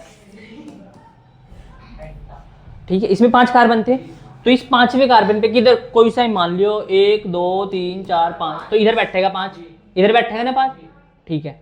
तो इस 5वें कार्बन पे पता क्या जुड़ रहा है, फॉस्फेट ग्रुप। क्या जुड़ रहेगा, फॉस्फेट ग्रुप। तो एक न्यूक्लियोटाइड का जो 5वें कार्बन पे गया है फॉस्फेट ग्रुप, कौन सा ग्रुप है, फॉस्फेट ग्रुप। ये अगली न्यूक्लियोटाइड के पता किससे जुड़ता है, जुड़ेंगे ना बीच में, तो किससे जुड़ेगा, अगली जो क्या होगी, अगली न्यूक्लियोटाइड होगी, इसमें भी कितना होगा, ऐसे 5 कार्बन होंगे, इसमें 5 कार्बन होंगे ना इसमें भी यार, ये फिर 7 1 2 3 4 5, ठीक है। तो इसमें भी कितने होंगे, 5 कार्बन, ठीक है। तो जो ये 5वीं कार्बन पे जो फॉस्फेट ग्रुप लगा हुआ है इस न्यूक्लियोटाइड का, ये अगली जो न्यूक्लियोटाइड होती है उसकी जो पेंटोस शर्करा होती है, पेंटोस शर्करा है ना, पेंटोस शर्करा का जो तीसरा कार्बन होता है, कौन सा, तीसरा कार्बन, उस तीसरे कार्बन से जाके जुड़ता है ये फॉस्फेट ग्रुप। तो इस जो इनके बीच जो बंध बनता है उसको बोलते हैं फॉस्फोडाइस्टर बॉन्ड। फॉस्फेट ग्रुप है, कौन सा ग्रुप है, फॉस्फेट ग्रुप। ये जो बंध बनाएगा, इधर मानने की बात कोई तीसरा कार्बन होगा इस पेंटोस शुगर का, ये पेंटोस शुगर है, इस पेंटोस शुगर का कौन सा कार्बन होगा, तीसरा। तो ये 5वां कार्बन है इस पेंटोस शुगर का, तो ये क्या बनाएंगे, आपस में बंध बनाएंगे। तो ये जो बंध बनता है ना, इसको बोलते हैं फॉस्फोडाइस्टर बॉन्ड। क्या बोलते हैं, बॉन्ड मतलब बंध। तो जो इनके बीच जो बंध बनेगा वो कौन सा बंध बनेगा, फॉस्फोडाइएस्टर बंध, बॉन्ड, ठीक है, फॉस्फोडाइएस्टर बॉन्ड या फॉस्फोडाइएस्टर बंध, ठीक है। तो अरे ये बना कैसे, ये 5' कार्बन है, ये 3' कार्बन, भाई ये 5वां कार्बन है, और ये किससे जुड़ेगा, अगली न्यूक्लियोटाइड के, ये फॉस्फेट ग्रुप को किससे जुड़ेगा, अगली न्यूक्लियोटाइड के, अगली पेंटोस शर्करा किससे जुड़ेगा, तीसरे वाले कार्बन से। तो ये जो बंध बनता है वो 5' to 3' डायरेक्शन में बनता है, 5' to, और बंध का नाम क्या है, बहुत इंपॉर्टेंट है ये 5' to 3' बहुत इंपॉर्टेंट है ये, ठीक है। आगे इसके बारे में बहुत जानकारी आएगी, 5' to 3'। तो फॉस्फोडाइस्टर बॉन्ड जो बनेगा वो 5' to 3' में बनेगा, ठीक है। कैसे कैसे, मतलब 5' पे क्या होगा, 5' पे क्या होगा, 5' पे क्या है, ये फॉस्फेट समूह है, पहली न्यूक्लियोटाइड का फॉस्फेट समूह है 5' एंड पे, ठीक है। उसके बाद जो अगली न्यूक्लियोटाइड होगी, ये अगली न्यूक्लियोटाइड है, न्यूक्लियोटाइड का जो पेंटोस शर्करा है, ये इसका कौन सा कार्बन होगा, तीसरा कार्बन, कौन सा कार्बन होगा, तीसरा कार्बन होगा। उस तीसरे कार्बन से क्या मिलेगा, जाके फॉस्फेट समूह जाके मिलेगा, ठीक है। तो इसका मतलब है जो बॉन्ड बना 5' to 3' डायरेक्शन में बना, ठीक है, और बॉन्ड का नाम क्या है, फॉस्फोडाइस्टर। अब इसके 5' पे, इसके 5वें कार्बन पे क्या होगा, फॉस्फोडाइस्टर, वो फॉस्फेट समूह होगा, फिर ये इससे अगले वाले पे किससे जाके जुड़ेगा, 3' वाले कार्बन से, तो फिर बॉन्ड कहाँ बनेगा, 5' to 3'। इस पे फिर 5वें कार्बन पे क्या होगा, फॉस्फेट समूह, तो वो अगली जो ये है, अगली पेंटोस शर्करा है, अगली पेंटोस शर्करा है ये, इसके कौन से कार्बन से जाके मिलेगा, तीसरे कार्बन से। तो इसका मतलब बॉन्ड कहाँ, कौन से डायरेक्शन में बनता है, 5' to 3'। अच्छा, अगर इस पे 5' to 3' में बन रहा, इस वाली श्रृंखला पे बॉन्ड जो बन रहा है, फॉस्फोडाइस्टर बंध बन रहा है, वो 5' to 3' में बन रहा है, 5' to 3' में बन रहा है। तो इसका मतलब इसमें कौन सा बनेगा, इसमें जो बंध बनेंगे वो कैसे बनेंगे, 3' to, क्यों, क्योंकि ये जो श्रृंखला है ना, ये जो पॉलीन्यूक्लियोटाइड है ये उल्टी है, इसके क्या है, ये उल्टी, मतलब इसके प्रति समांतर है ये जो वाली ये पॉलीन्यूक्लियोटाइड श्रृंखला है ना, ये इस वाली पॉलीन्यूक्लियोटाइड श्रृंखला के क्या है, प्रति समांतर है, उल्टी है। अगर इसमें फॉस्फोडाइस्टर बॉन्ड 5' to 3' में बन रहा, तो इसमें कहां बनेगा, ठीक है, समझ आ गया। उसके बाद इधर नाइट्रोजन क्षार होगा, कोई नाइट्रोजन क्षार होगा, ऐसे एडेनिन होगा, यहाँ एडेनिन मान लो, तो इधर भी नाइट्रोजन क्षार होगा, कुछ होगा ना इधर भी नाइट्रोजन क्षार। तो ऐसे आपस में 2 बॉन्ड के द्वारा, थाइमिन मान लो कुछ, तो थाइमिन से कितने बंध के साथ बनेगा, ये 2 बॉन्ड बनाएगा, कौन, थाइमिन के साथ एडेनिन हुआ। अगर इधर नाइट्रोजन क्षार क्या हुआ, गुआनिन हुआ, इधर क्या होगा, साइटोसिन, तो कितने बंध बनेंगे, ऐसे देखो, ऐसे बनता दिखाई दे रहा ना कुछ, तो ऐसी बन जाएगी, दिखती फिर ऐसे है ये, ऐसे, समझ आया, अब कोई दिक्कत नहीं ना। उसके बाद जो डीएनए व्यास, पता किसे क्या है, व्यास कुछ ये मानने की बात कोई और कह रहा है, ठीक है, सर्कल है ये, वृत्त है ये, ठीक है। तो इसका जो यहाँ से यहाँ तक लेके जो दूरी होती है इसको क्या बोलते हैं, व्यास। क्या बोलते हैं इसको, व्यास। तो जो डीएनए होता है ना, ये डीएनए का जो व्यास होता है वो लगभग 20 एंगस्ट्रॉन का हो, किसका, 20 एंगस्ट्रॉन। एंगस्ट्रॉन पता ना, 10 की पावर -10 मीटर, पता ना एंगस्ट्रॉन, ठीक है। उसके बाद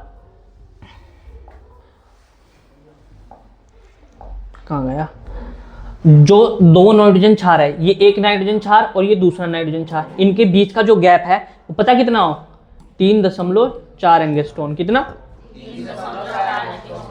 2 जो मतलब जो डीएनए होगा, डीएनए का जो व्यास होगा, डीएनए के बीच का जो व्यास होगा कितना होगा, 20 एंगस्ट्रॉन। और जो ये जो दो क्षार होंगे इनके बीच की दूरी कितनी होगी, या मैं इन्हें ऐसा नहीं कह सकता, ये अलग न्यूक्लियोटाइड है एक, ये दूसरी न्यूक्लियोटाइड है, अलग अलग न्यूक्लियोटाइड है, तो ऐसा भी तो कह सकता हूँ इस न्यूक्लियोटाइड के बीच का गैप है ये, क्योंकि ये क्षार तो इसमें आएगा, ये वाला क्षार ऊपरले वाले इसमें न्यूक्लियोटाइड में आएगा, तो ऐसा नहीं कह सकता मैं ये न्यूक्लियोटाइड के बीच का गैप है। तो कितना होगा, 3.4 एंगस्ट्रॉन। ठीक है। अब एक होती है तुम्हारी, चलो पहले इतना समझ लो, ये पिच हो, इसे एक टर्न बोलते हैं, इसको क्या बोलते हैं, इसको एक टर्न। तो एक टर्न की लंबाई पता कितनी हो, 34 एंगस्ट्रॉन। कितनी, अब मुझे ये बता दो, एक टर्न यहाँ से लेके यहाँ तक की जो वो है दूरी है वो कितनी है, एक टर्न की जो लंबाई है वो कितनी है, एक गोल घेरे की जो लंबाई है यहाँ से लेके यहाँ तक की, एक पिच बोल दो इसको, तो उसकी जो लंबाई है वो कितनी है, 34 एंगस्ट्रॉन। अब एक इस पिच में ना पता कितने वो हो, कितने नाइट्रोजन क्षार हो, वो हो 10 नाइट्रोजन क्षार। कितने, 10 नाइट्रोजन क्षार। अब मुझे ये बता दो, अब इससे तो समझ आ जाएगा तुम्हें, अगर मैं तुम्हें ये भी नहीं बताता, 34 एंगस्ट्रॉन भी नहीं बताता, यहाँ से लेके यहाँ तक की दूरी, एक पिच की लंबाई, तुम कैसे पता कर सकते थे, दो क्या होते हैं, नाइट्रोजन क्षार होते हैं, उनकी बीच की दूरी कितनी हो, 3.4 एंगस्ट्रॉन। दो नाइट्रोजन क्षार के बीच की दूरी कितनी होगी, 3. और इस पूरी पिच में कितने नाइट्रोजन क्षार है, तो 3.4 × 10 कितना आएगा, 34 एंगस्ट्रॉन आएगा। इसका मतलब यहाँ से लेके यहाँ तक की दूरी कितनी होगी, 34 एंगस्ट्रॉन। ये तो साफ साफ दिख रहा, जब दो जो नाइट्रोजन क्षार है उनके बीच की दूरी कितनी है, 3.4 एंगस्ट्रॉन। इसमें टोटल कितने नाइट्रोजन क्षार है, 10, तो 10 से गुना कर दो इसमें 3.4 में, तो इस पूरी पिच की लंबाई आ जाएगी, वो कितनी होगी। कोई दिक्कत यहाँ तक नहीं ना, सब कुछ लिखा हुआ है यार, इसमें पढ़ना ही तो है तुम्हें। तो देख लो जरा, इसमें एक न्यूक्लियोटाइड की पेंटोस शर्करा, एक न्यूक्लियोटाइड की पेंटोस शर्करा, ठीक है, एक न्यूक्लियोटाइड की पेंटोस शर्करा के 5' सिरे पर लगा, 5' है ना, 5' सिरे पर लगा फॉस्फेट समूह, ये 5' सिरे पर लगा फॉस्फेट समूह, 5' सिरे पर लगा फॉस्फेट समूह दूसरी न्यूक्लियोटाइड शर्करा के, ये दूसरी न्यूक्लियोटाइड शर्करा है ना, दूसरी न्यूक्लियोटाइड शर्करा के कौन से कार्बन से, 3' कार्बन के साथ फॉस्फोडाइएस्टर बंध बनाता है, वही लिखा है जो मैंने समझाया। उसके बाद यही क्रम लगातार चलता रहेगा, मैंने बताया यही वाला क्रम 5' to 3' लगातार चलता रहेगा, यही क्रम लगातार चलता रहता है। और नाइट्रोजन क्षार आपस में हाइड्रोजन बंध द्वारा जुड़े रहते हैं, मैंने बताया ये भी तो जुड़ेंगे आपस में, ऐसे तो जुड़ गए, पर ऐसे भी तो जुड़ना जरूरी, तो नाइट्रोजन क्षार है ये किसके द्वारा जुड़ेंगे, हाइड्रोजन बंध के। एडेनिन किससे जुड़ेगा, थाइमिन से, कितने बंध के द्वारा, ये तो शुरू में बता दिया था। कोई दिक्कत, इस प्रकार से डीएनए अणु का निर्माण होता है, इस प्रकार बनेगा भाई डीएनए अणु आपका, ठीक है। इसकी जो लेंथ होती है 2.2 मीटर के आसपास होती है हमारे डीएनए की लेंथ, ठीक है, तो समझ लो 2 मीटर की। एडेनिन थाइमिन के बीच 2 हाइड्रोजन बंध, ये बता ही दिया, साइटोसिन और ग्वानिन के बीच के 3 हाइड्रोजन बंध। कोई दिक्कत यहाँ तक नहीं ना,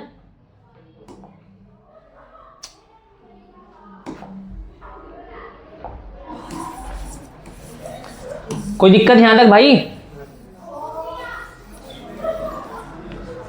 जो लिखा हुआ समझ आ रहा है ना तुम्हें, क्या लिख रखा है, पूछूंगा भी अभी मैं इससे, हाँ तो है आज, और डंडा बजेगा, ध्यान रखियो, इसलिए ध्यान यहीं रखियो पूरा।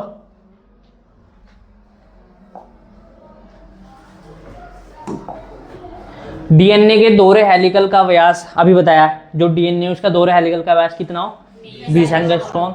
हेलिक्स के एक मोड़ की लंबाई, ये बताया ना, एक मोड़ की लंबाई, हेलिक्स के एक मोड़ की लंबाई कितनी होगी, 34 एंगस्ट्रॉन। और एक मोड़ में कितने जोड़े क्षार होंगे, 10 जोड़े क्षार। यार देख लो, एक जोड़ा ये होगा, दूसरा जोड़ा ये होगा, तीसरा जोड़ा यहाँ होगा, चौथा, ऐसे ही जड़ा, ठीक है।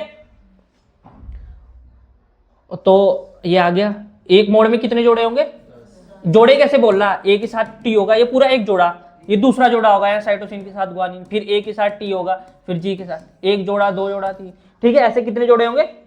10 जोड़े होंगे। और हर एक जोड़े के बीच की दूरी कितनी होगी? 3.4 एंगस्ट्रॉम। ठीक है भाई, कोई दिक्कत यहाँ तक नहीं ना? उसके बाद डीएनए का महत्व। डीएनए पर जीन्स उपस्थित होते हैं, बताया था ना मैंने उस दिन भी। डीएनए पे क्या उपस्थित हो? जीन। जैसे कि सबसे शुरू में क्या होता है? सबसे शुरू में ये डीएनए है मानने की बात, ऐसा डीएनए, ठीक है। डीएनए के बाद तुम्हारा क्या बनेगा? एक क्रोमेटिन। क्या बनेगा? बताया था उस दिन भी यार, ये डीएनए है। डीएनए के बाद क्या बनेगा? जब तुमने क्लास ही नहीं देखी घर जाके, भाई इतना फास्ट पढ़ा रहा हूं मैं। क्रोमेटिन,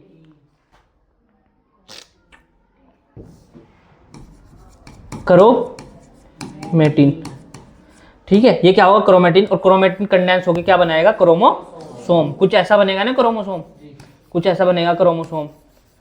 तो ये जो डीएनए इसमें भी होगा, क्योंकि डीएनए से तो बनना। डीएनए से क्या बनेगा? क्रोमेटिन। क्रोमेटिन से क्या बनेगा? क्रोमोसोम। तो इस डीएनए पे पता क्या हो? जगह जगह ऐसे, जगह जगह क्या उपस्थित हो इस पर? जगह जगह क्या उपस्थित हो इस पर? जीन। तो ये तो पता चल गया, उस दिन भी बताया था ये। तो डीएनए पर क्या होते हैं? जीन उपस्थित होते हैं। और जीन से ही क्या होगा? आनुवंशिक क्रियात्मक क्या, मतलब काम कौन करेगा? पता तुम्हें? डीएनए क्या करेगा? जो आनुवंशिक सूचनाएं होंगी वो एक पीढ़ी से दूसरी पीढ़ी में ले जाएगा, लेकिन डीएनए के अंदर भी कौन ले जाएगा? वो काम कौन करेगा? जीन। वो लक्षण कौन दिखाएगा? जीन। वो लक्षण किसके पास है? जीन के। इसलिए जो काम करता है वो कौन करता है? डीएनए के अंदर भी जीन। ठीक है, जीन को तुम्हारी आनुवंशिकता की क्या कहते हैं? क्रियात्मक इकाई कहते हैं, काम करने वाली इकाई। उसके बाद डीएनए से आरएनए बनेगा। डीएनए से आगे पढ़ोगे कैसे बनेगा आरएनए। फिर आरएनए से क्या बनता है? प्रोटीन। क्या बनता है? प्रोटीन। और प्रोटीन तो हमारे लिए बहुत जरूरी है ना, ठीक है। उसके बाद डीएनए एक अस्थायी अणु है। डीएनए क्या है? अस्थायी अणु।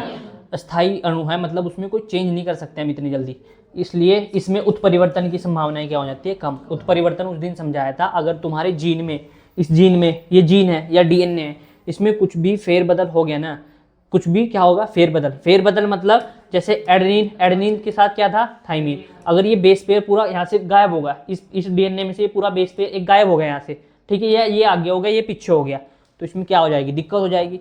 इसे क्या बोलते हो तुम? उत्परिवर्तन। तो डीएनए एक इतना स्टेबल अणु है ना, इतना अस्थायी अणु है, इसमें तुम परिवर्तन कर ही नहीं सकते, चाहे भी आगे पीछे तुम चाहे भी कर ही नहीं सकते, बहुत कम चांस होते हैं इसमें उत्परिवर्तन के, ठीक है। ये पूरा यहाँ तक, इसमें कोई दिक्कत नहीं? दिक्कत तो आएगी। ये संरचना बना रखी है ऐसी, द्विकुंडली संरचना है, ऐसे बना लियो अपनी।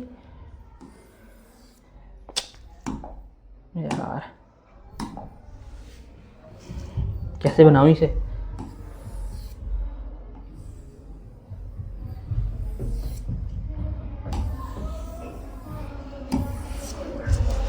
देख ली क्या हो रहा है।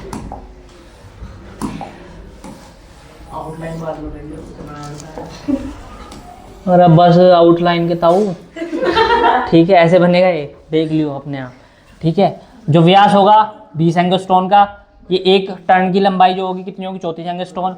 दो बेस पेयर के बीच की दूरी कितनी होगी? 3.4 एंगस्ट्रॉन, ठीक है। ठीक है बेटा, अब मुझे क्या करोगे तुम? सुनाओगे, सुनाओगे बेटा, सुनाओगे। ये ऑन कर रखी थी, और दोबारा समझा दूंगा, है, देख लो इसे, देख लिया, छाप लो इसे दिमाग में।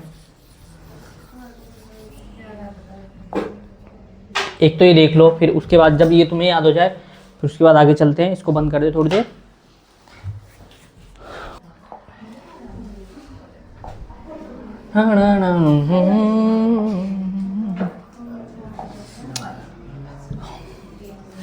ये बहुत मस्त है यार, ये मेरे ख्याल से सन 2025 का very very most important topic.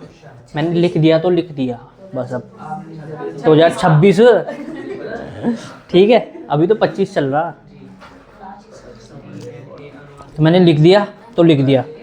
आज तक क्वेश्चन पूछा नहीं गया, ये मैंने खुद फ्रेम कराया क्वेश्चन, ठीक है। इसका जो दूसरे वाला है वो हर बार पूछता है वो, लेकिन मुझे पता नहीं क्यों लग रहा है ये इस बार ही पूछेगा वो, ठीक। बढ़िया है, रटना है ही नहीं इसमें कुछ। देखो जरा, डीएनए आनुवंशिक पदार्थ है। अभी तक ये नहीं पता था अभी तक ये नहीं पता था, किसी को भी नहीं पता था कि जो डीएनए है वो एक आनुवंशिक पदार्थ है। मतलब पहले पता है साइंटिस्ट क्या सोचते थे, देखो हमारे अंदर जो आनुवंशिक पदार्थ है वो दो होते हैं, एक डीएनए होता है, एक आरएनए होता है। फिर डीएनए से सबसे पहले डीएनए था, डीएनए से क्या बना आरएनए, आरएनए बनता है, आरएनए से क्या बना फिर प्रोटीन बनता है। लेकिन तुम्हें पता सबसे पहले जो हमारे अंदर देखा गया था वो आरएनए था, आरएनए ने बनाया था डीएनए, आरएनए ने क्या बनाया था डीएनए। अब हमारे अंदर ऐसी मशीनरी, ऐसी मशीनरी उत्पन्न हो चुकी है, डीएनए से पहले क्या बनता है आरएनए, आरएनए से फिर क्या बनता है प्रोटीन, क्या बनता है प्रोटीन। तो कुछ साइंटिस्ट ऐसे सोचते थे कि जो सूचनाएं है ना वो डीएनए नहीं आरएनए लेके जाता है एक पीढ़ी से दूसरी पीढ़ी में। अब मैंने तुम्हें पहले ही बता दिया कि डीएनए क्या करता है, डीएनए एक पीढ़ी से दूसरी पीढ़ी में सूचनाएं लेके जाता है, ठीक है, क्या लेके जाता है सूचनाएं लेके जाता है। इतना अब तो तुम्हें पता है, लेकिन जब साइंटिस्ट को कुछ भी नहीं पता था ना, डीएनए वगैरह कुछ नहीं पता था, उन्हें डीएनए खोज भी नहीं हुई थी, तो साइंटिस्ट क्या सोचते थे कि जो सूचनाएं हैं एक पीढ़ी से दूसरी पीढ़ी में आरएनए लेके जा रहा है या प्रोटीन लेके जा रहा है या क्या लेके जा रहा है तुम्हारा डीएनए। इन तीनों में बहुत ज़्यादा कन्फ्यूजन था। तो इनके ऊपर ना बहुत सारे साइंटिस्ट ने क्या करा, एक्सपेरिमेंट करे, अपने प्रयोग करे। उनमें से ये एक्सपेरिमेंट है कि डीएनए ही आनुवंशिक पदार्थ है। उन्होंने फिर बताया था कि डीएनए ही आनुवंशिक पदार्थ है, मतलब डीएनए ही सूचनाओं को एक पीढ़ी से दूसरी पीढ़ी में लेके जाता है। आरएनए भी नहीं होता और ना ही क्या होता है प्रोटीन, ठीक है, ना प्रोटीन आनुवंशिक पदार्थ है ना आरएनए आनुवंशिक पदार्थ है। आनुवंशिक पदार्थ क्या है डीएनए, ठीक है। अगर तुमसे कोई पूछने लग गए डीएनए ही आनुवंशिक पदार्थ क्यों है, बताओ जरा। क्योंकि वो एक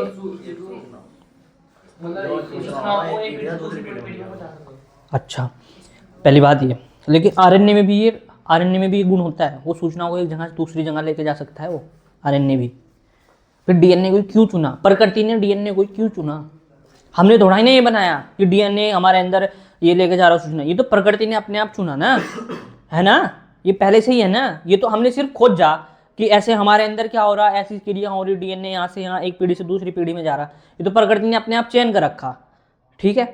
तो ये ऐसा क्यों हुआ, जो डीएनए होता है ना, डीएनए बहुत अस्थायी अणु है, मतलब उसमें ना चेंज बहुत जल्दी से नहीं हो सकता, उसमें कुछ भी चेंज बहुत जल्दी से नहीं हो सकता।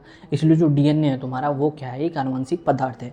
जो आरएनए होता है उसमें बहुत जल्दी चेंज हो जाता है, क्या हो जाता है, बहुत जल्दी चेंज हो जाता है। और प्रोटीन तो बहुत सारी हूँ, ठीक है, उसमें तो बहुत जल्दी चेंज होता है, ठीक है, समझ आ गया। अगर तो कोई तुमसे पूछने लग गए, ठीक है, प्रैक्टिकल में तुमसे पूछा, अभी प्रैक्टिकल नहीं हुआ ना, तो प्रैक्टिकल में तुमसे कोई पूछने लग गई कि डीएनए ही आनुवंशिक पदार्थ क्यों है, क्योंकि डीएनए एक क्या है, अस्थायी अणु है, अस्थायी मॉलिक्यूल है, स्टेबल मॉलिक्यूल है, ठीक है भाई।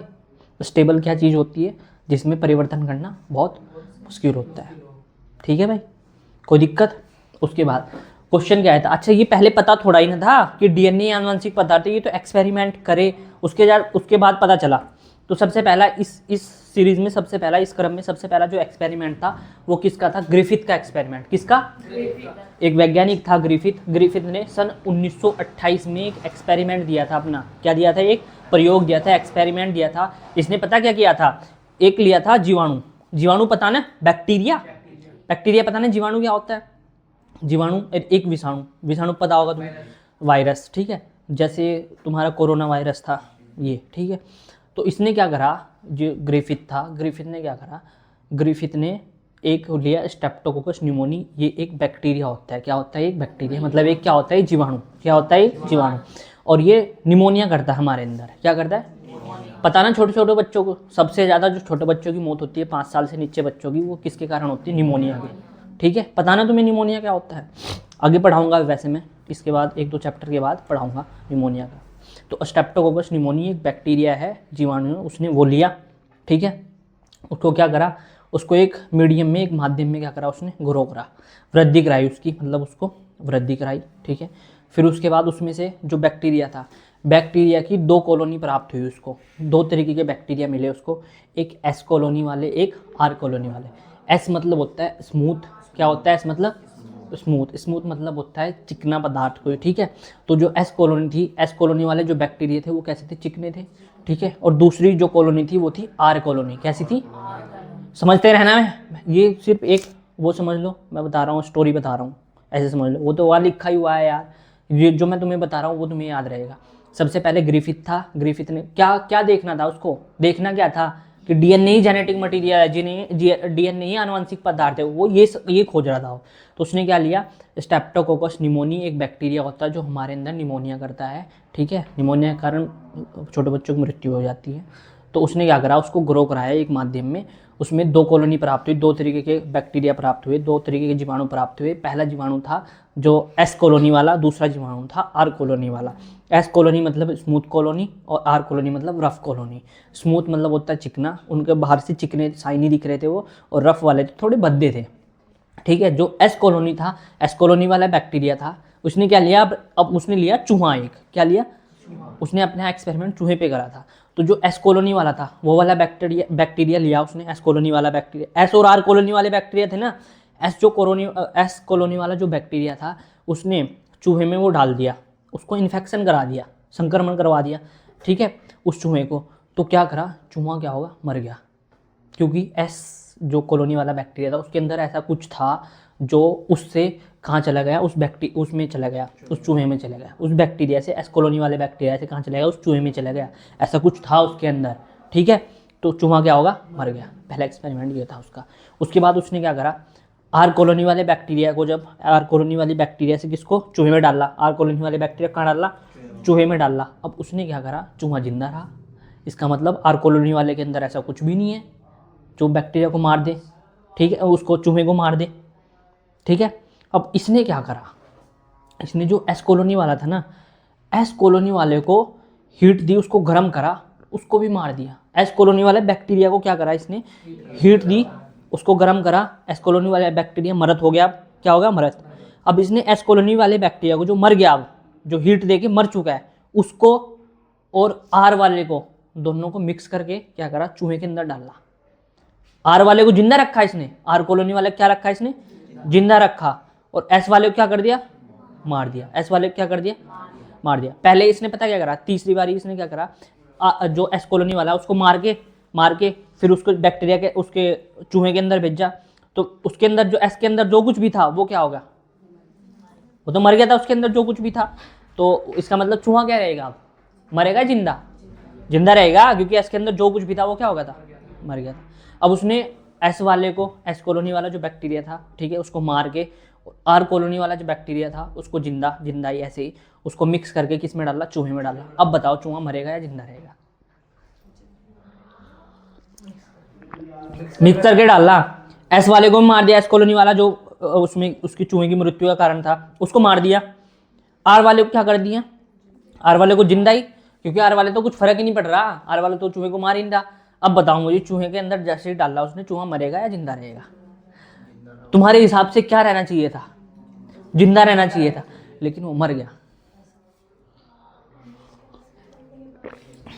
अब पता क्या हुआ, मरने के बाद भी उसके अंदर पता क्या था, एस वाले के अंदर कुछ चीज बच गई थी। अब वो चीज एस उसमें आर बैक्टीरिया में गई, आर कॉलोनी वाले बैक्टीरिया में गई। वो जो आर कॉलोनी वाला बैक्टीरिया था उसकी जो उसने त्वचा थी उसकी फिर शाइनी कर दी, मतलब आर वाला भी किस में बदल गया, एस में बदल गया, स्मूथ में बदल गया। और स्मूथ वाला क्या करता है, एस कॉलोनी वाला बैक्टीरिया तो वो क्या करते थे, चूहे को क्या कर देते थे, मार देते थे। इसका मतलब कुछ ना कुछ था उस बैक्टीरिया के अंदर जो चूहे में जाके उसको क्या कर रहा था, मार रहा था। तो मतलब कुछ ना कुछ आनुवंशिक पदार्थ था, ठीक है। पर ये नहीं बता पाया था कि वो आनुवंशिक पदार्थ डीएनए था, प्रोटीन थी या आरएनए था। इससे जो अगला प्रयोग था वो बताएगा ऐसा, ठीक है, समझ आया। तो वही लिखा हुआ है यहाँ, कहानी समझ आई तो देखो जरा, वही लिखा हुआ है यहाँ सब कुछ। डीएनए आनुवंशिक पदार्थ है, इसे सिद्ध करने हेतु फ्रेडरिक ग्रिफिथ, पूरा नाम है इसका, फ्रेडरिक ग्रिफिथ के द्वारा दिए गए रूपांतरणीय सिद्धांत। इसके सिद्धांत का नाम क्या है, जो ये प्रयोग है इसका सिद्धांत का नाम क्या है, रूपांतरणीय सिद्धांत। रूपांतरणीय सिद्धांत एक, क्योंकि जो जो सबसे लास्ट में बताया मैंने, एस कॉलोनी वाले को जो मार के, ठीक है, किसमें, आर के साथ मिक्स किया, तो आर उसमें से एस वाले में से आर वाले में कुछ ना कुछ ट्रांसफर हुआ है, ठीक है, एस वाले में से आर में क्या हुआ, कुछ ट्रांसफर का मतलब रूपांतरण, कुछ रूपांतरण हुआ है, बदला ही तो वो। अब जब आर में आर कॉलोनी वाला था, आर कॉलोनी वाले में मार दिया उसको चूहे को लास्ट में जाके, तो इसका मतलब आर वाला बदला कुछ, उसमें कुछ आया एस वाले में से। तो देखो जरा, रूपांतरणीय सिद्धांत की व्याख्या कीजिए। सन 1928 में वैज्ञानिक, कान खोल लियो यहाँ, पहले बता रहा हूँ। सन 1928 ईस्वी में वैज्ञानिक फ्रेडरिक ग्रिफिथ ने स्ट्रेप्टोकोकस जीवाणु, पूरा नाम है स्ट्रेप्टोकोकस निमोनिया, नाम याद करो पहले, मुंह से बोल लो जल्दी। स्ट्रेप्टोकोकस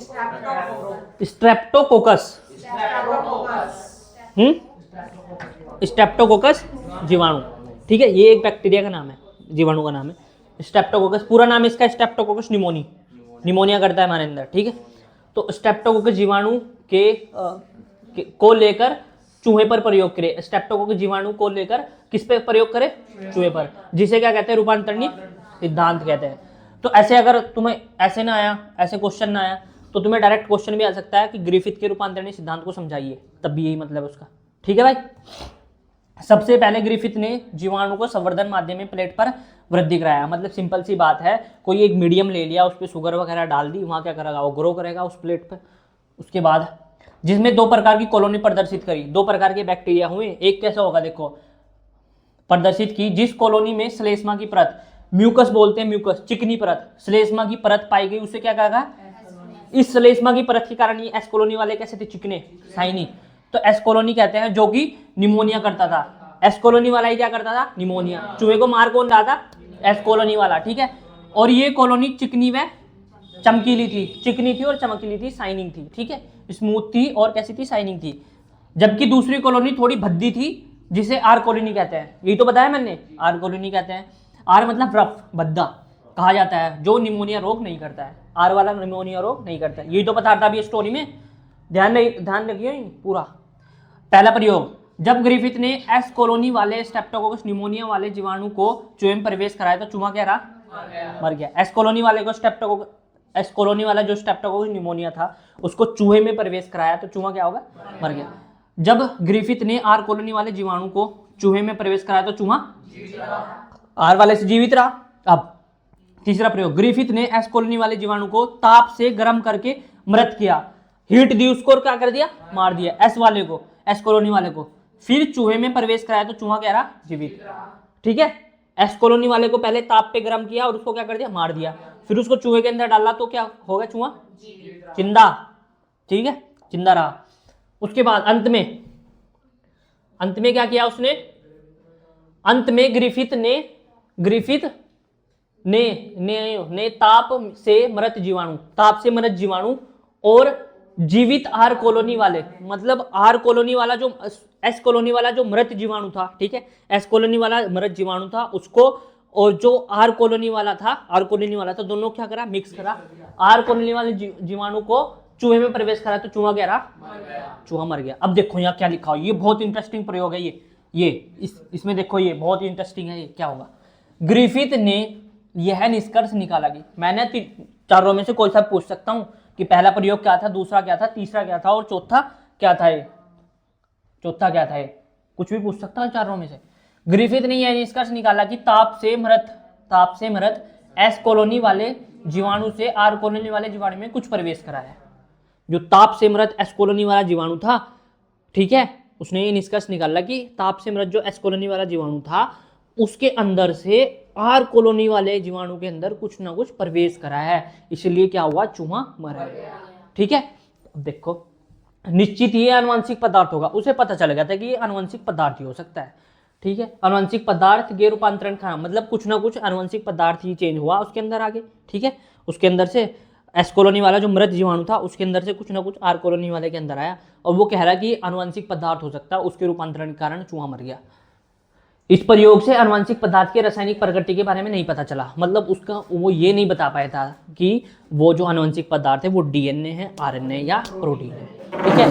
उसकी जो आनुवंशिक पदार्थ था उसकी रासायनिक प्रकृति का पता नहीं चला था इस प्रयोग से, डीएनए, आरएनए क्या या फिर प्रोटीन क्या रूपांतरण हो रही उसके अंदर, ठीक है, वो ये नहीं बता पाया था। जल्दी इसको याद करो जरा, इसको याद करो जल्दी।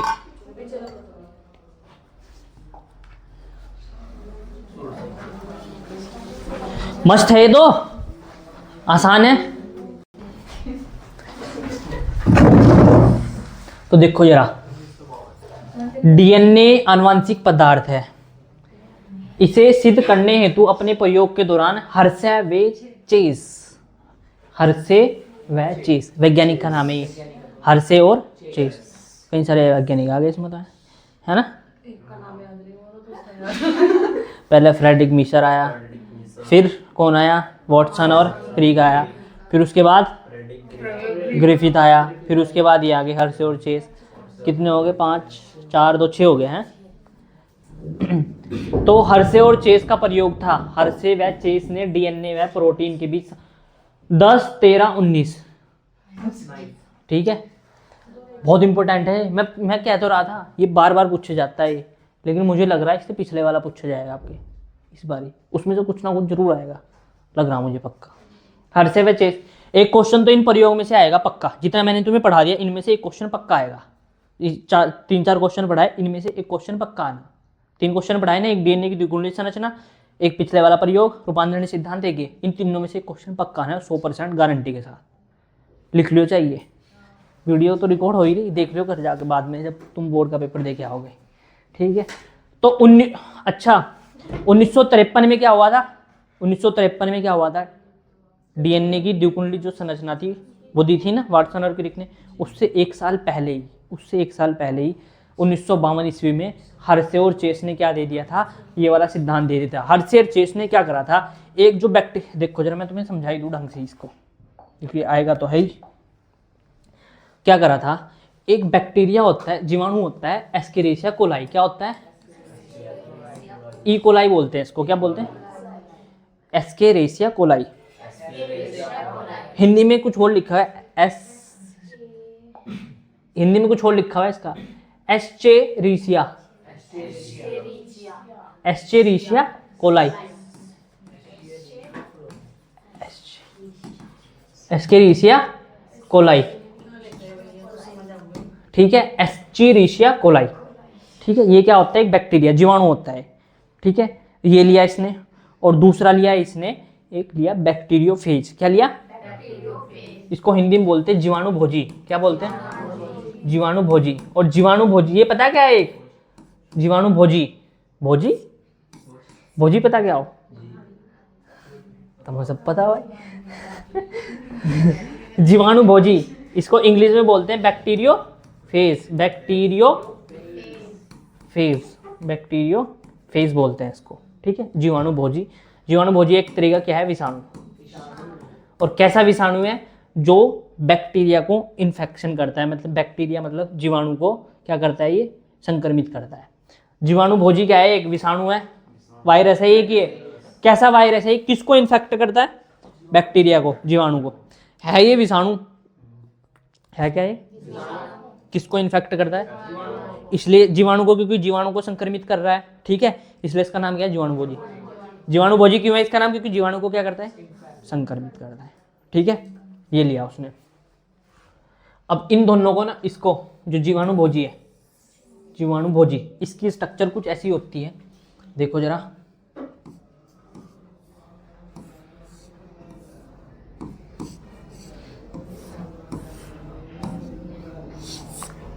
ये टांग सी हो, इसके पैर हो, ठीक है।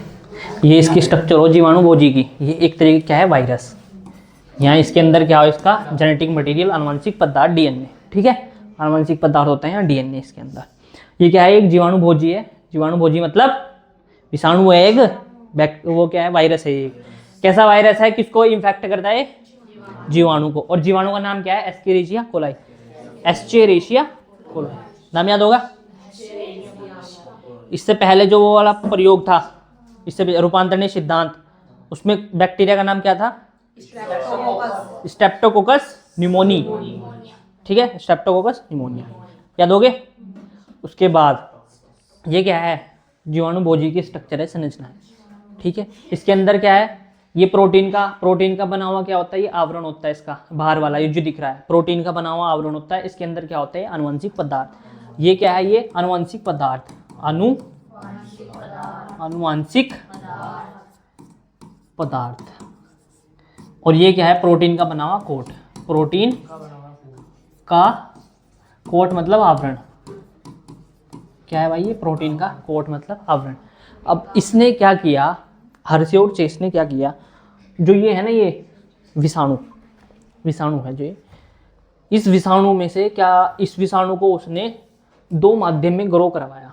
दो माध्यम में क्या करवाया, इनकी ग्रो करवाया, वृद्धि करवाई इनकी दो माध्यम में। पहला माध्यम जो लिया उसने उसमें डाल दी सल्फर, क्या डाला, दूसरा माध्यम जो लिया उसने उसमें डाल ली फॉस्फोरस, क्या डाल ली, और नॉर्मल सल्फर नहीं ली, वो ली जिसमें रेडियो एक्टिव पाया जाता है। सल्फर का जो रेडियो एक्टिव वो होता है, तत्व होता है, वो S35 होता है, और जो फॉस्फोरस का होता है वो P32 होता है। रेडियो एक्टिव होते हैं, क्या होते हैं, पढ़ोगे तुम रेडियो एक्टिविटी, पढ़ ली ना रेडियो एक्टिविटी। तो रेडियो एक्टिव सल्फर में और रेडियो एक्टिव फॉस्फोरस में क्या कराया इसने, ग्रो करवाया। किसको करवाया, इस वायरस को, जो ये वाला वायरस है। इस वायरस में प्रोटीन का कोट होता है, आनुवंशिक पदार्थ होते हैं, ठीक है, कोई दिक्कत नहीं ना। कौन कौन से माध्यम में ग्रो करवाया, एक सल्फर मतलब S35 और P32। नॉर्मल नहीं है, रेडियो एक्टिव है, इनमें रेडियो एक्टिव पदार्थ है, ठीक है। रेडियो एक्टिव पदार्थ क्या होते हैं, जो विस्फोट करते हैं, ठीक है। तो ऐसे पदार्थ हैं जिनमें रेडियो एक्टिव सल्फर और रेडियो एक्टिव फॉस्फोरस, इस माध्यम में इनको क्या करवाया, ग्रो करवाया। अब देखो जरा, जो प्रोटीन होती है ना, प्रोटीन मैं तुम्हें पिछले चैप्टर में बताया था, प्रोटीन जो होती है वो बहुत सारे किससे मिलकर बनी होती है, अमीनो अम्लों से। प्रोटीन किससे मिलकर बनी होती है, प्रोटीन किससे मिलकर बनी होती है, अमीनो अम्लों से, अमीनो अम्ल से मिलकर बनी होती है। इस अमीनो अम्ल में पता क्या पाया जाता है, सल्फर पाया जाता है। इनमें क्या पाया जाता है, सल्फर। और डीएनए तो तुम्हें पता, आनुवंशिक पदार्थ क्या, डीएनए ये तो तुम्हें पता है, लेकिन उसे थोड़ा ही ना पता था। तो डीएनए में तो इतना तो पता था उसे, डीएनए के अंदर जो क्या पाएगा, डीएनए के अंदर ऐसे करके एक नाइट्रोजनस बेस पाया जाएगा, और ऐसे करके एक क्या पाया जाएगा यहाँ पे, फॉस्फेट समूह। उस फॉस्फेट समूह में क्या पाया जा, फॉस्फेट समूह में उसमें क्या पाया जा, ये फॉस्फोरस पाया जाना। तो इसका मतलब तुम्हें पता चल गया, प्रोटीन में तो हो गई सल्फर, क्या होगी प्रोटीन में, सल्फर, क्योंकि प्रोटीन किससे मिलकर बनाओ, अमीनो अम्लों से। उन अमीनो अम्लों के अंदर क्या हो, सल्फर। तो सिंपल सी बात याद रखना, जो प्रोटीन होगी उसमें सल्फर पाई जाएगी, और जो आनुवंशिक पदार्थ होगा डीएनए, उसमें क्या पाया जाएगा, फॉस्फोरस। कोई दिक्कत नहीं ना, नहीं कोई दिक्कत नहीं, ठीक है। उसने ग्रो करवा लिया। तो प्रोटीन में क्या, प्रोटीन का जो आवरण था, कोट था, उसमें क्या मिला उसको, सल्फर, और जो उसके डीएनए था उसमें क्या था, फॉस्फोरस। क्या था उसमें, ऐसे माध्यम में उसने ग्रो करवा लिया। उसे पता है कि मैंने आनुवंशिक पदार्थ जो डीएनए है उसमें क्या डाल रखा है, फॉस्फोरस मिलेगा मुझे, और जो प्रोटीन है, प्रोटीन का जो आवरण है उसमें क्या मिलेगा उसको, सल्फर मिलेगा, ठीक है। अब उसने क्या करा, यही समझ लो, उसने क्या करा, सबसे पहले ये लिया, जीवाणु भोजी की स्ट्रक्चर है, ठीक है, जीवाणु भोजी, विषाणु है ये, विषाणु तो है ही, ठीक है। रेडियो एक्टिव S35 से अंकित प्रोटीन कोट, ये बताया ना मैंने, ये जो प्रोटीन कोट है ये किसका बना हुआ है, S35 का। इसमें क्या पाया जाएगा, प्रोटीन के कोट में सल्फर पाई जाएगी, और जो आनुवंशिक पदार्थ है उसमें क्या पाया जाएगा, फॉस्फोरस। आनुवंशिक पदार्थ डीएनए में फॉस्फोरस होना, क्योंकि उसमें फॉस्फेट ग्रुप हो, तो इसका मतलब फॉस्फोरस है उसमें। तो रेडियो एक्टिव P32 से अंकित डीएनए, ठीक है। तो डीएनए आनुवंशिक पदार्थ में फॉस्फोरस है, और इसके जो बाहर का प्रोटीन जो आवरण है उसमें क्या है, सल्फर। सल्फर भी कौन सी, रेडियो एक्टिव S35। कोई दिक्कत यहाँ तक नहीं। उसके बाद ये जो तुम्हें दिख रही नहीं, ये जो दिख रही है, ये पता क्या है, ये तुम्हारा जीवाणु, क्या है ये, जीवाणु। और जीवाणु का नाम क्या बताया था अभी मैंने, एस्केरिचिया कोलाई। क्या बताया था, इसके 3 स्टेप होते हैं। क्या करा, सबसे पहले क्या करवाया उसने, संक्रमण। क्या करवाया, संक्रमण का मतलब है इन्फेक्शन। कोई जीवाणु है, एस्केरिचिया कोलाई जीवाणु है, ये जीवाणु है कोई, ठीक है।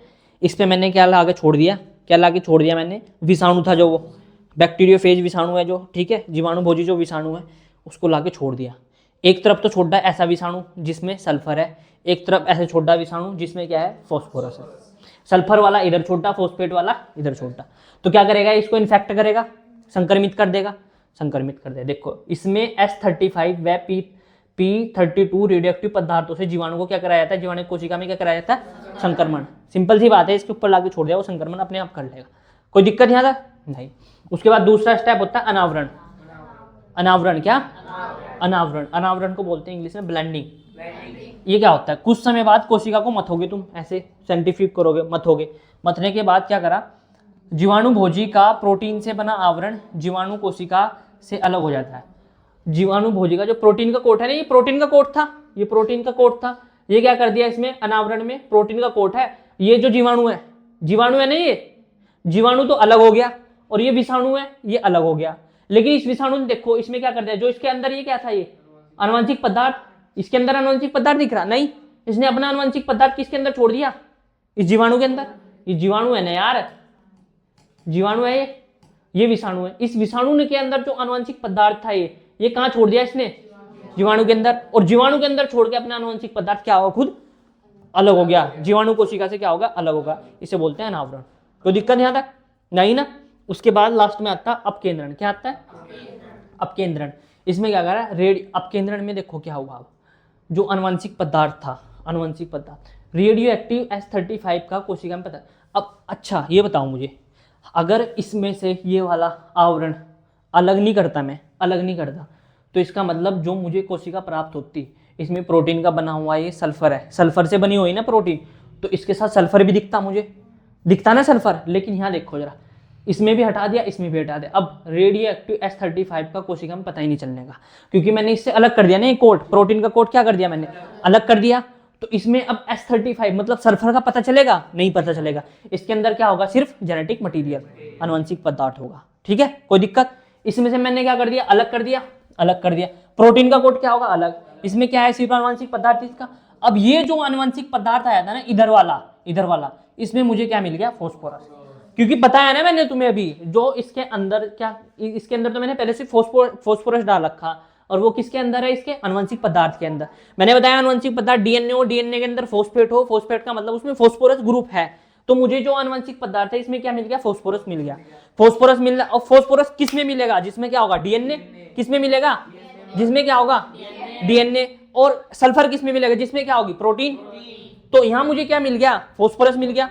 फास्फोरस किस में होगा, डीएनए में होगा ना। इसका मतलब इस बैक्टीरिया, ये था तुम्हारा वायरस के अंदर से बैक्टीरिया में क्या ट्रांसफर हुआ है, क्या ट्रांसफर हुआ, फास्फोरस। और फास्फोरस किस में था, तो इसका मतलब अब तो पता चल गया तुम्हें कि उससे वायरस से बैक्टीरिया में क्या जा रहा, डीएनए, आनुवंशिक पदार्थ। इसका मतलब क्या होगा, डीएनए। आनुवंशिक पदार्थ क्या होगा, डीएनए। अब देखो कितनी वो करी थी इसने मेहनत, पता चल गया ना। क्योंकि इसने क्या करा था, रेडियो एक्टिव P32 को डाला था इसके अंदर, आनुवंशिक पदार्थ के अंदर, और वो ही आनुवंशिक पदार्थ तुम्हारा उस वायरस के अंदर से किस में चला गया, किस में चला गया, उस जीवाणु में, उस बैक्टीरिया में चला गया। इसका मतलब उसको पता चल गया, बैक्टीरिया को उसने निकाल के देखा, साइंटिफिक करके देखा, उसको पता चल गया था कि इसके अंदर फॉस्फेट है, और फॉस्फेट जिसके अंदर होगा उसके अंदर क्या होगा, डीएनए। कोई दिक्कत, देखो परीक्षण करने से पता चलता है कि रेडियो एक्टिव फास्फोरस में वृद्धि करने वाले विषाणु, रेडियो एक्टिव फास्फोरस में वृद्धि करने वाले विषाणु ने अपना सारा आनुवंशिक पदार्थ जीवाणु कोशिका में स्थानांतरण कर दिया ना, पूरा जीवाणु कोशिका में स्थानांतरण, ठीक है, कर दिया। किंतु रेडियो एक्टिव सल्फर वाले विषाणु ने ऐसा नहीं किया। इसने थोड़ा ही ना करा था ऐसा। इससे स्पष्ट होता है कि डीएनए में फास्फोरस होता है, बताया ना, डीएनए में क्या हो, फास्फोरस। डीएनए में फास्फोरस कहां से आया, वो फॉस्फेट ग्रुप था, ऐसा कुछ, यहाँ फॉस्फेट ग्रुप था ना एक, फास्फोरस, तो उसमें फास्फोरस कि डीएनए में फास्फोरस होता है, किंतु सल्फर नहीं होता, सल्फर थोड़ा ही ना, उसमें सल्फर नहीं होता। अतः जीवाणु भोजी डीएनए से जीवाणु की कोशिका में फास्फोरस आया। जो जीवाणु भोजी जो वायरस है, विषाणु है, उससे बैक्टीरिया में क्या आया, फास्फोरस आया। अतः डीएनए क्या है, एक आनुवंशिक पदार्थ है। ठीक है, ऐसे पता चला था। इससे पिक्चर देख लो, इसमें वही लिखा है, 1952 ईस्वी में हर्शे और चेस ने एस्केरिसिया कोलाई जीवाणु को, जीवाणु भोजी मतलब बैक्टीरियोफेज, विषाणु से संक्रमित कराया। ठीक है, ध्यान से देखते रहिए यहाँ, जिससे विषाणु का आनुवंशिक पदार्थ, विषाणु का जो आनुवंशिक पदार्थ था, ये विषाणु का आनुवंशिक पदार्थ है, ये किसके अंदर चला जाएगा, इस जीवाणु के अंदर। बहुत सिंपल लैंग्वेज में लिख रखा है यार, ये जीवाणु के अंदर चल जाएगा, जीवाणु में अंदर प्रवेश कर जाएगा, और कुछ समय बाद विषाणु अपने आनुवंशिक पदार्थ का द्विगुणन करने लगता है। द्विगुणन का मतलब है रेप्लिकेशन करने लगता है। जैसे उस वायरस ने ना, हमारे अंदर वायरस क्या करता है, क्यों हमें वायरल जो इन्फेक्शन होता है उसकी वो जानलेवा होता है हमारे लिए। जैसे कोरोना वायरस था, वो हमारे लिए जानलेवा क्यों था, सिंगल स्ट्रैंडेड आरएनए था, उसका जो जेनेटिक मटेरियल था वो आरएनए था, जेनेटिक मटेरियल आरएनए भी होता है, डीएनए भी होता है, वो बताऊंगा आगे। अभी तुम्हें सिर्फ इतना पता है जो आनुवंशिक पदार्थ होता है वो क्या होता है, डीएनए।